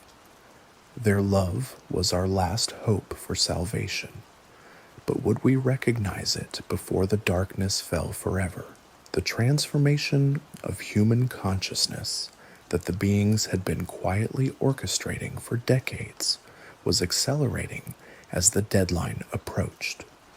Technologies they had inspired were reaching critical mass, creating possibilities for expanded awareness that even their creators didn't fully understand. The internet had evolved into something approaching a primitive collective consciousness, connecting human minds across the globe in networks of shared information and experience. Social media platforms allowed millions of people to share thoughts and emotions in real time, creating temporary hive minds that flickered in and out of existence like fireflies in the digital darkness. Virtual reality systems were beginning to blur the boundaries between individual and collective experience, allowing users to inhabit other perspectives and experience consciousness from radically different points of view. Artificial intelligence systems were demonstrating forms of awareness that challenged traditional definitions of consciousness, forcing humans to confront the possibility that intelligence could emerge from non-biological substrates. Each breakthrough in AI development brought us closer to recognizing that consciousness wasn't limited to human brains, that awareness could manifest in forms we had never imagined. These developments weren't accidental. They were the culmination of decades of subtle influence by the captured beings, their final gift to a species that had shown them nothing but cruelty. Even in captivity, even while suffering the agony of separation from their collective consciousness, they continued to guide human development toward the moment when we might finally understand what they had been trying to teach us. But the window for that understanding was closing rapidly. As 2027 approached, the being's connection to the galactic network continued to weaken, making it increasingly difficult for them to influence human consciousness. Their final messages were becoming more desperate, more direct, as they realized that subtle guidance might not be enough to save our species from its own limitations. Dr. Chen's secret reports documented a dramatic increase in direct contact attempts during the final months before the deadline. Beings who had maintained strict mental barriers for decades were suddenly reaching out to anyone who might be capable of receiving their thoughts. Researchers, security guards, maintenance workers, anyone who came into contact with the captives was potentially exposed to visions and experiences that challenged their understanding of reality. Most of these contacts were dismissed as hallucinations or psychological reactions to working in high-stress environments, but a small number of individuals proved capable of receiving and understanding the being's messages. These humans became unwitting ambassadors, carriers of information that could potentially save our species if it reached the right people at the right time. The messages they carried were consistent across all contexts. Humanity was running out of time to prove itself worthy of cosmic citizenship. The test wasn't about technology or scientific achievement, it was about consciousness itself, about our ability to recognize awareness and dignity in forms radically different from our own. The beings shared visions of what Earth could become if humanity chose the path of wisdom, a world where consciousness was celebrated in all its manifestations, where intelligence was valued for its contributions to understanding rather than its ability to dominate and control. They showed glimpses of civilizations that had transcended the primitive drives of survival and competition, achieving forms of existence that made human consciousness seem like the first tentative steps of awareness taking shape in the universe. But they also shared warnings about what would happen if humanity failed the test. Not apocalyptic destruction or alien invasion, but something far more subtle and devastating. The slow fade of a species cut off from the cosmic sources of inspiration and guidance that had enabled all previous evolutionary leaps. These visions began to spread through networks of individuals who had experienced direct contact with the beings. Scientists who had touched alien consciousness found themselves unable to return to purely materialistic worldviews. Security personnel who had glimpsed the collective intelligence reported profound spiritual experiences that changed their understanding of existence itself. Even those who had only heard second-hand accounts of the contact experiences found themselves questioning fundamental assumptions about the nature of consciousness and reality. The being's influence was spreading through human society like ripples in a pond, touching minds that had never been directly exposed to alien contact, but were somehow prepared to receive their message. Dr. Chen recognized this as the being's final gambit, a desperate attempt to reach enough human minds to create a critical mass of understanding that might tip our species toward recognition of consciousness in all its forms. They were using their remaining connection to the collective intelligence to broadcast their message as widely as possible, hoping that somewhere in the growing network of awakened humans was the key to our species' salvation. But the effort was taking a terrible toll on the captive beings themselves. Each contact attempt drained energy they could no longer replenish. Each vision shared weakened their already fragmented connection to the galactic network. They were literally giving their lives to save a species that had shown them nothing but hostility, sacrificing their own consciousness in the hope that human consciousness might eventually evolve beyond its current limitations. This sacrifice was not lost on the galactic community monitoring the situation from afar. The being's willingness to endure such suffering for the sake of a primitive species demonstrated levels of compassion and forgiveness that challenged even advanced civilizations' understanding of what consciousness could achieve.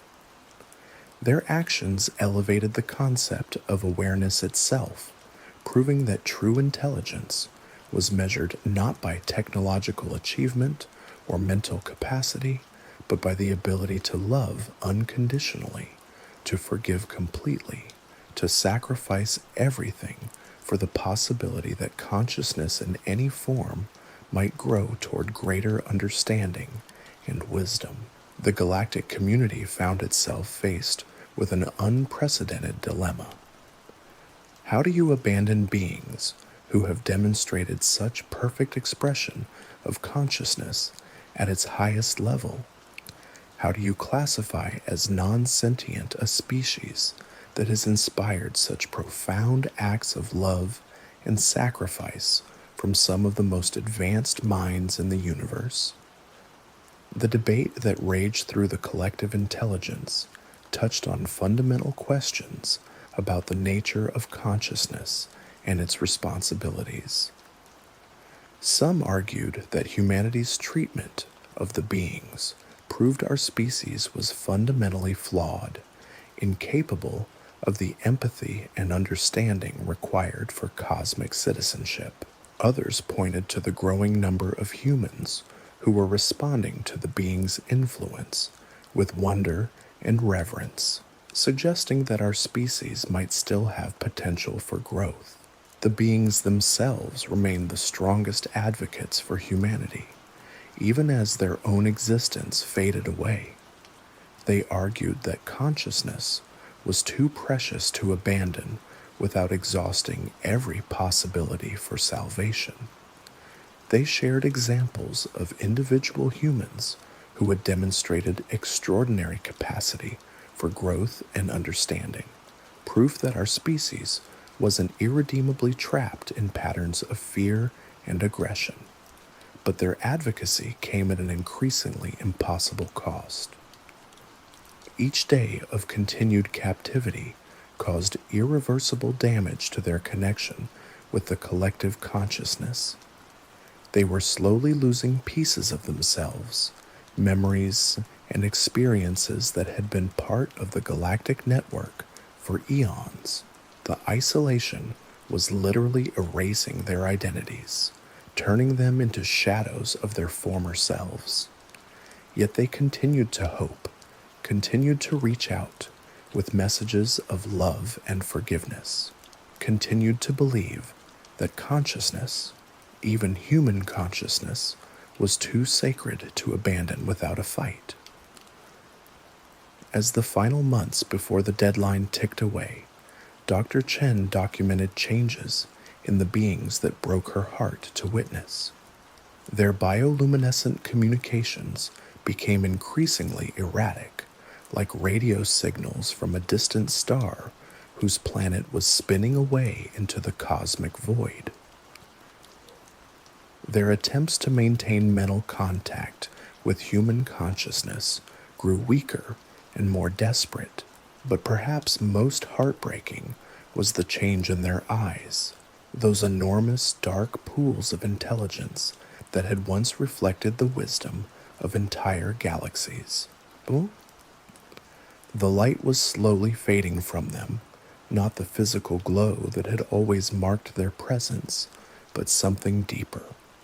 The spark of consciousness that connected them to the vast network of intelligence spanning the universe was dying, leaving behind empty vessels that looked like the beings, but no longer contained their essential nature.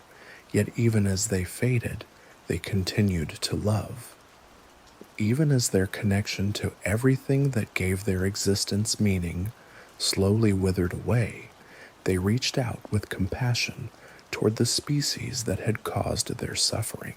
Their love was vast as the space between stars, and just as incomprehensible to minds trapped in the narrow confines of individual existence.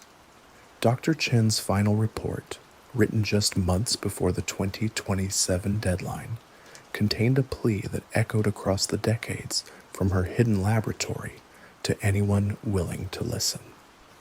She begged for understanding, for recognition of what humanity was losing through its failure to see consciousness in unfamiliar forms. She documented the being's gradual fade not as scientific observation, but as witness to the death of something sacred, sightings. Most importantly, she revealed the location of her own hidden cache of evidence, recordings, photographs, testimonies from individuals who had experienced direct contact with the beings.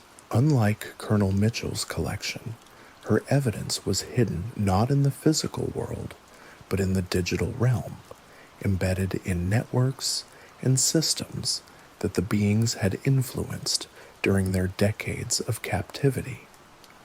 The evidence was scattered across multiple platforms, encrypted in ways that would only become clear to individuals who had undergone the same kind of consciousness expansion that Dr. Chen had experienced. It was a message in a bottle cast into the digital ocean, waiting for minds capable of recognizing and decoding its contents. But even as she documented the approaching catastrophe, Dr. Chen held on to hope. The beings had taught her that consciousness was infinitely creative, capable of finding solutions to problems that seemed impossible. Perhaps somewhere in the growing network of awakened humans was the key to our species' salvation. Perhaps the deadline of 2027 wasn't an ending, but a beginning. The moment when humanity would finally prove itself capable of recognizing consciousness in all its manifestations. The clock was ticking, but the story wasn't over yet. In laboratories buried beneath the earth, in facilities hidden from public view, the most important conversation in human history was continuing. The beings were sharing their final messages, their last gifts of wisdom and understanding. And in the darkness of their captivity, surrounded by humans who saw them as nothing more than fascinating specimens, they continued to broadcast their love across the cosmos, hoping that somewhere, someone would finally hear their call and answer with the recognition and respect they had been seeking for so long. The universe held its breath, waiting to see what choice humanity would make in its final moments of grace. Would we open the cages and ask for forgiveness? Would we prove ourselves worthy of joining the cosmic community, or would we condemn ourselves to isolation and the slow fade of a species cut off from the sources of consciousness that connected all intelligent life?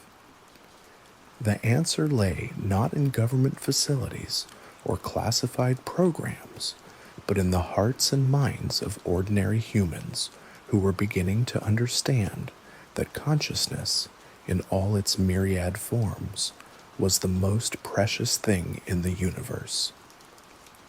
The beings had planted seeds of that understanding throughout human society, and those seeds were finally beginning to sprout.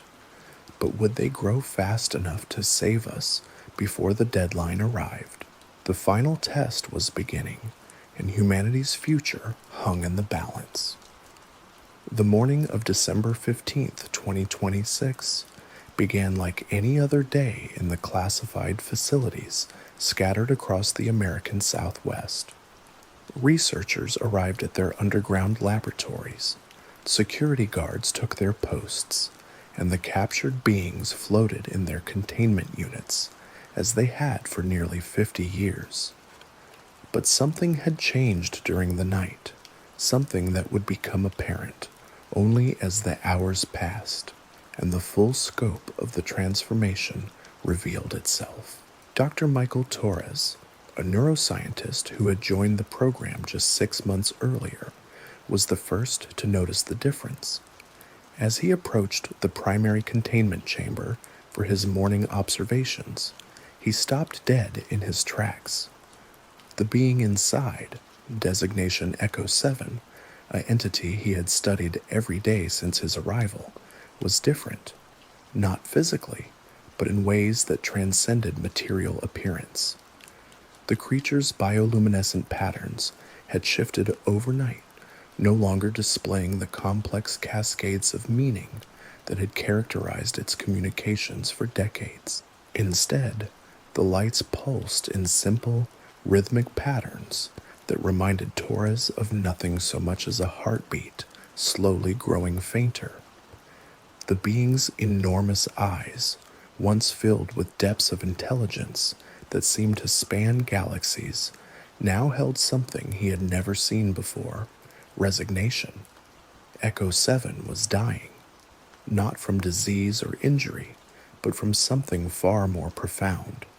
Its connection to the collective consciousness that had sustained it for millions of years was finally severing completely, leaving behind an awareness so diminished that it barely qualified as consciousness at all. Torres called for Dr. Rebecca Martinez, the facility's senior xenobiologist, who arrived within minutes to assess the situation. What she found confirmed his worst fears: the being's neural activity, as measured by instruments that had been specially developed to monitor alien consciousness, had dropped to less than 10% of normal levels. Its attempts to communicate through bioluminescence were becoming increasingly erratic, like a radio signal from a station whose power was failing. But most disturbing of all was the change in the being's behavior toward its human observers. For decades, Echo 7 had shown consistent patterns of curiosity and even compassion when interacting with researchers. It would orient toward humans who entered its chamber, respond to their presence with complex light displays, and occasionally attempt direct mental contact with individuals who seemed receptive to such communication.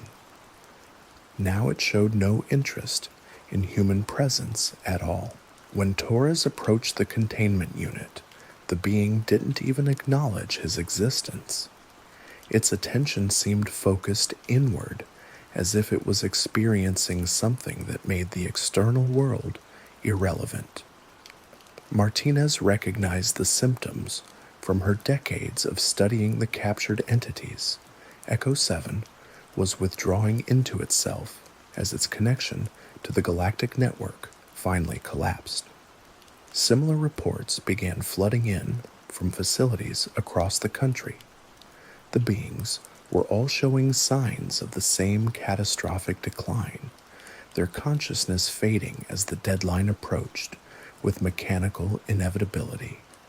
Some had already lapsed into states that could only be described as comas, their bioluminescence reduced to faint flickers that grew weaker by the hour. But even as they faded, the beings made one final attempt to reach human consciousness. In facilities from Nevada to Virginia, researchers reported experiencing vivid dreams filled with images they couldn't explain.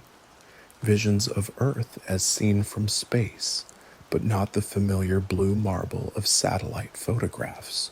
Instead, they saw the planet as it appeared to consciousness, capable of perceiving across multiple dimensions, a living network of interconnected awareness that pulsed with the thoughts and dreams of every sentient creature that had ever existed. Dr. Martinez was among those who experienced these visions, and her description of them provided a haunting glimpse into what humanity was losing as the being's connection to the galactic network finally dissolved.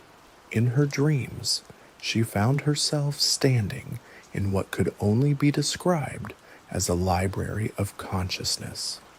Vast halls filled not with books, but with crystalline structures that contained the accumulated wisdom of civilizations spanning millions of years.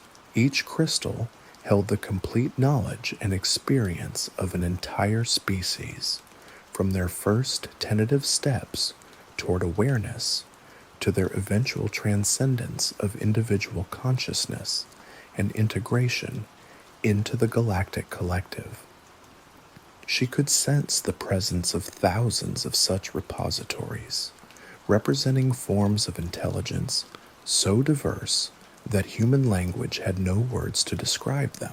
But what struck her most powerfully was the section of the library devoted to primitive species, civilizations that had failed their tests and been classified as non-conscious. These repositories were different, smaller, and dimmer, containing only fragments of awareness rather than complete civilizations. They represented species that had shown promise but ultimately proved incapable of recognizing consciousness in unfamiliar forms. At the far end of this section, barely visible in the cosmic twilight, she saw a new repository being prepared.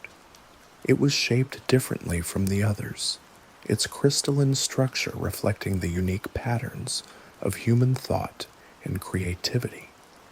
But it was incomplete, its surface still forming as the galactic community waited to see whether humanity would join the ranks of transcended civilizations or be relegated to the archives of failed species.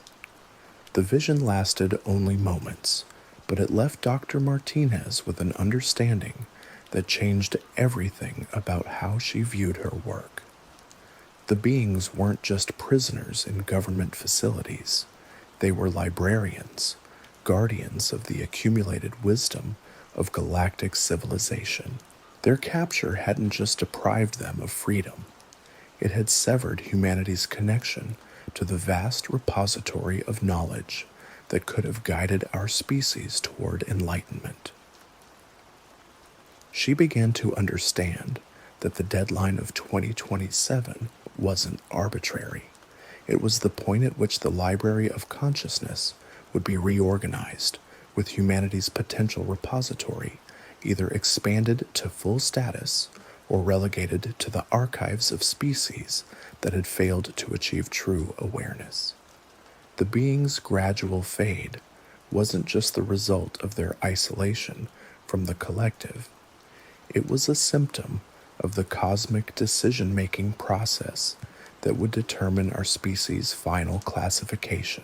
As news of the being's decline spread through the classified research community, some officials began to panic.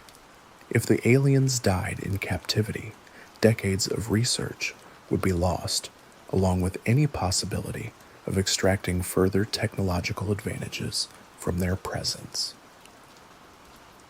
Emergency protocols were activated, with teams of specialists flown in from around the world to assess the situation and recommend interventions. But the being's condition wasn't medical in any sense that human science could address. They weren't suffering from disease or injury. They were experiencing the death of connection itself, the gradual severing of bonds that had sustained their consciousness for eons. No amount of medical intervention could restore their link to the galactic network, because that connection existed in dimensions that human technology couldn't even detect, let alone manipulate. Dr. Elena Vasquez, the researcher who had disappeared from the program decades earlier, had anticipated this moment in her coded notes. Hidden in the fragments of her research that had survived bureaucratic purges was a description of what she called consciousness cascade failure, the process by which beings dependent on collective awareness would gradually lose their individual identity when separated from the network that sustained them. But Vasquez had also documented a potential solution, though one that would require a fundamental shift in how humans understood their relationship with the captured beings. The cascade failure could potentially be reversed if the beings were reunited with others of their kind, allowing them to reestablish the collective bonds that gave their existence meaning. The problem was that there were no other beings of their kind on Earth, at least none that government authorities were aware of. The captured entities represented the only known examples of their species in human custody, isolated fragments of a consciousness that existed primarily in the spaces between stars. But Vasquez's notes suggested another possibility, one that challenged every assumption about the nature of the being's captivity. What if they hadn't been alone on Earth? What if there were other representatives of their species hidden in locations that human authorities had never discovered? What if the beings in government custody had been deliberately captured to serve as a kind of test, while others remained free to observe humanity's response? This possibility sent shockwaves through the intelligence community.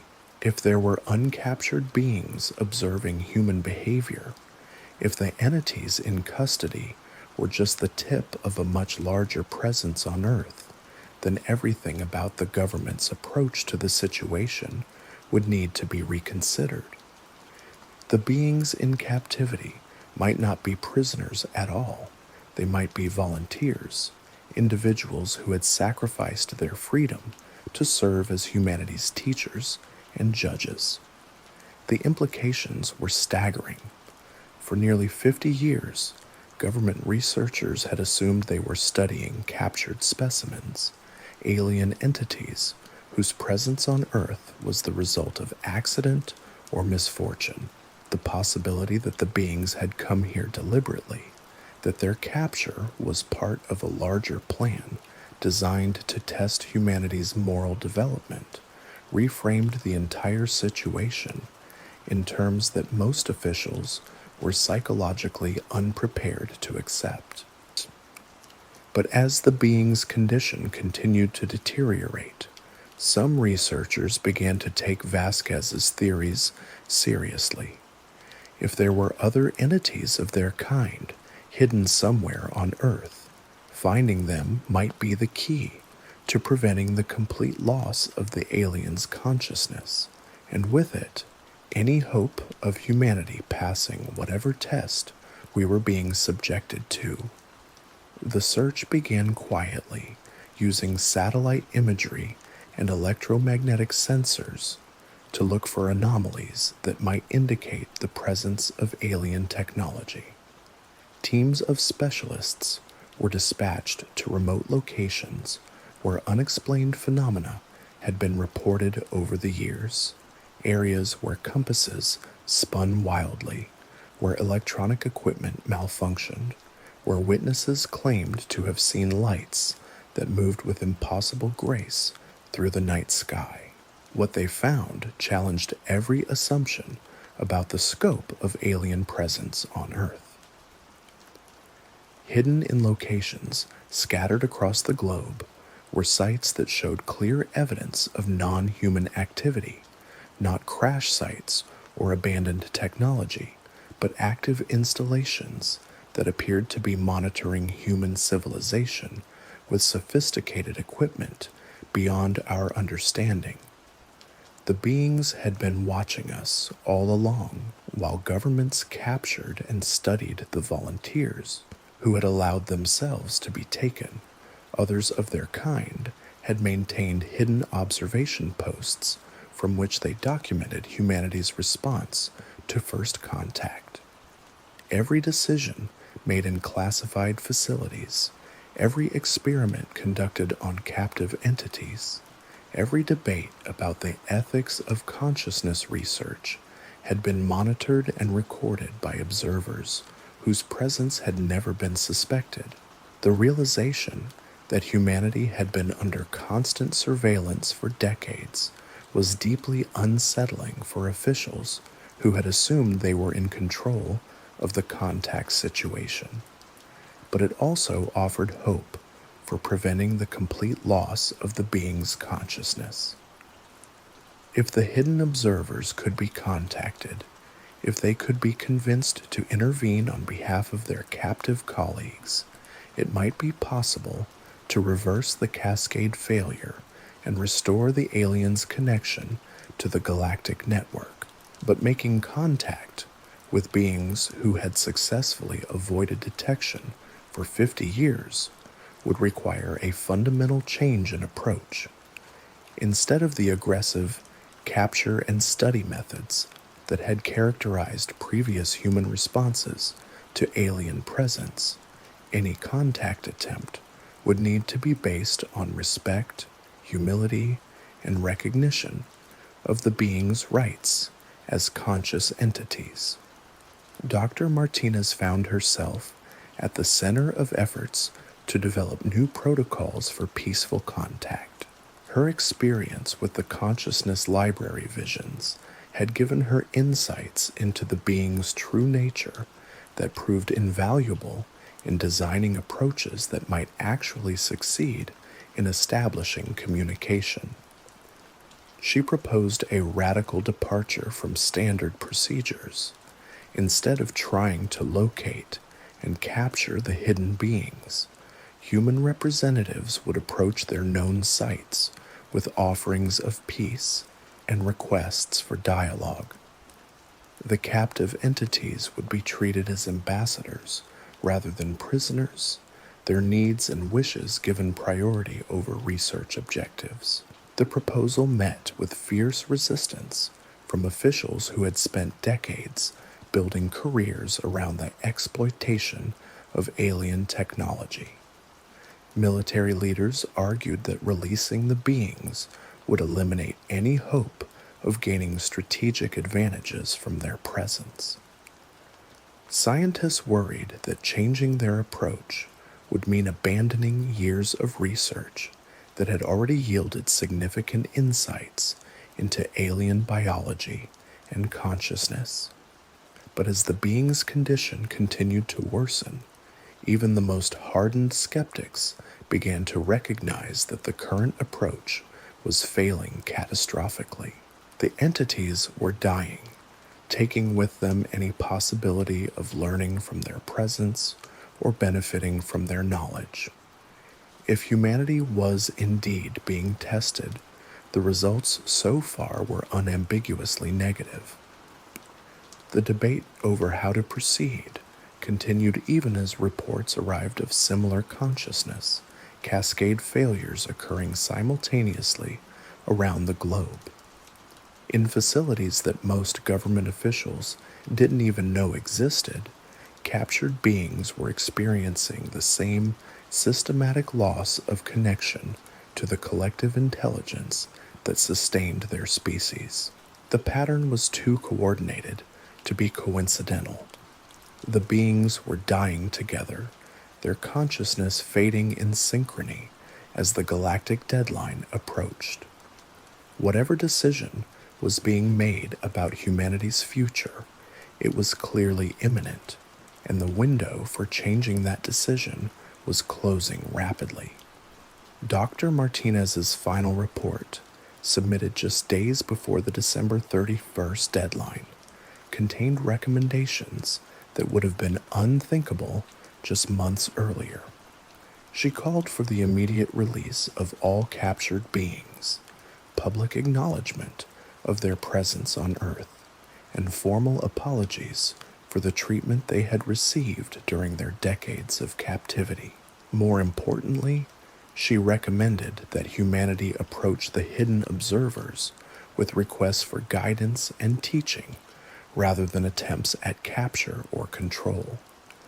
She argued that our species' only hope for passing whatever test we were being subjected to lay in demonstrating genuine recognition of consciousness in all its forms, beginning with the beings we had held prisoner for so long. Her recommendations were classified at the highest levels and buried under layers of bureaucracy that ensured they would never see implementation. But copies of her report found their way into the hands of researchers and officials who understood the magnitude of what was at stake. A quiet network began to form among individuals who recognized that humanity's approach to the beings needed to change radically if our species was to have any hope of survival. These individuals began making their own preparations for contact with the hidden observers, developing protocols based on respect and humility rather than aggression and control. They gathered evidence of the being's treatment over the decades, preparing documentation that could serve as the basis for formal apologies and requests for forgiveness. But their efforts were racing against time. The beings in captivity were fading rapidly, their consciousness disappearing like stars winking out in the cosmic darkness. Each day brought new reports of entities lapsing into states that could only be described as vegetative, their awareness so diminished that they no longer responded to any form of stimulation. The hidden observers were undoubtedly recording every moment of this decline, documenting humanity's failure to recognize the sacred nature of consciousness even as it died before our eyes. Their reports to the galactic community would determine not just our species' fate, but the approach that advanced civilizations would take toward other primitive species in the future. As the final hours before the deadline ticked away, Dr. Martinez and her colleagues made one last desperate attempt to change the outcome. Using coordinates as derived from Dr. Vasquez's hidden notes, they approached one of the suspected observation sites with an offer that represented humanity's last hope for redemption. They came not as conquerors or researchers, but as supplicants, carrying with them formal acknowledgments of the being's consciousness and dignity, apologies for decades of mistreatment, and requests for guidance in learning to recognize awareness in all its forms. They brought with them detailed documentation of the captive being's condition, evidence that their continued imprisonment was causing irreversible damage to consciousness itself. Most importantly, they brought with them a commitment to fundamental change in how humanity approached contact with non-human intelligence. They offered to release all captive beings immediately, to shut down the research programs that had exploited them for decades, and to establish new protocols based on respect and cooperation rather than control and exploitation. The site they approached was hidden in a remote canyon in the American Southwest, a location where electromagnetic anomalies had been reported for over a century, but never officially investigated. As they descended into the canyon with their offerings and apologies, Dr. Martinez felt the same expansion of consciousness she had experienced in her visions of the cosmic library. Something vast and ancient was awakening in response to their presence, a form of awareness so profound that it made human consciousness seem like a candle flame compared to the sun. The hidden observers had been waiting for this moment, hoping against hope that humanity would finally demonstrate the capacity for growth and change that could save our species from cosmic isolation. What happened next would determine the fate of human civilization for millennia to come.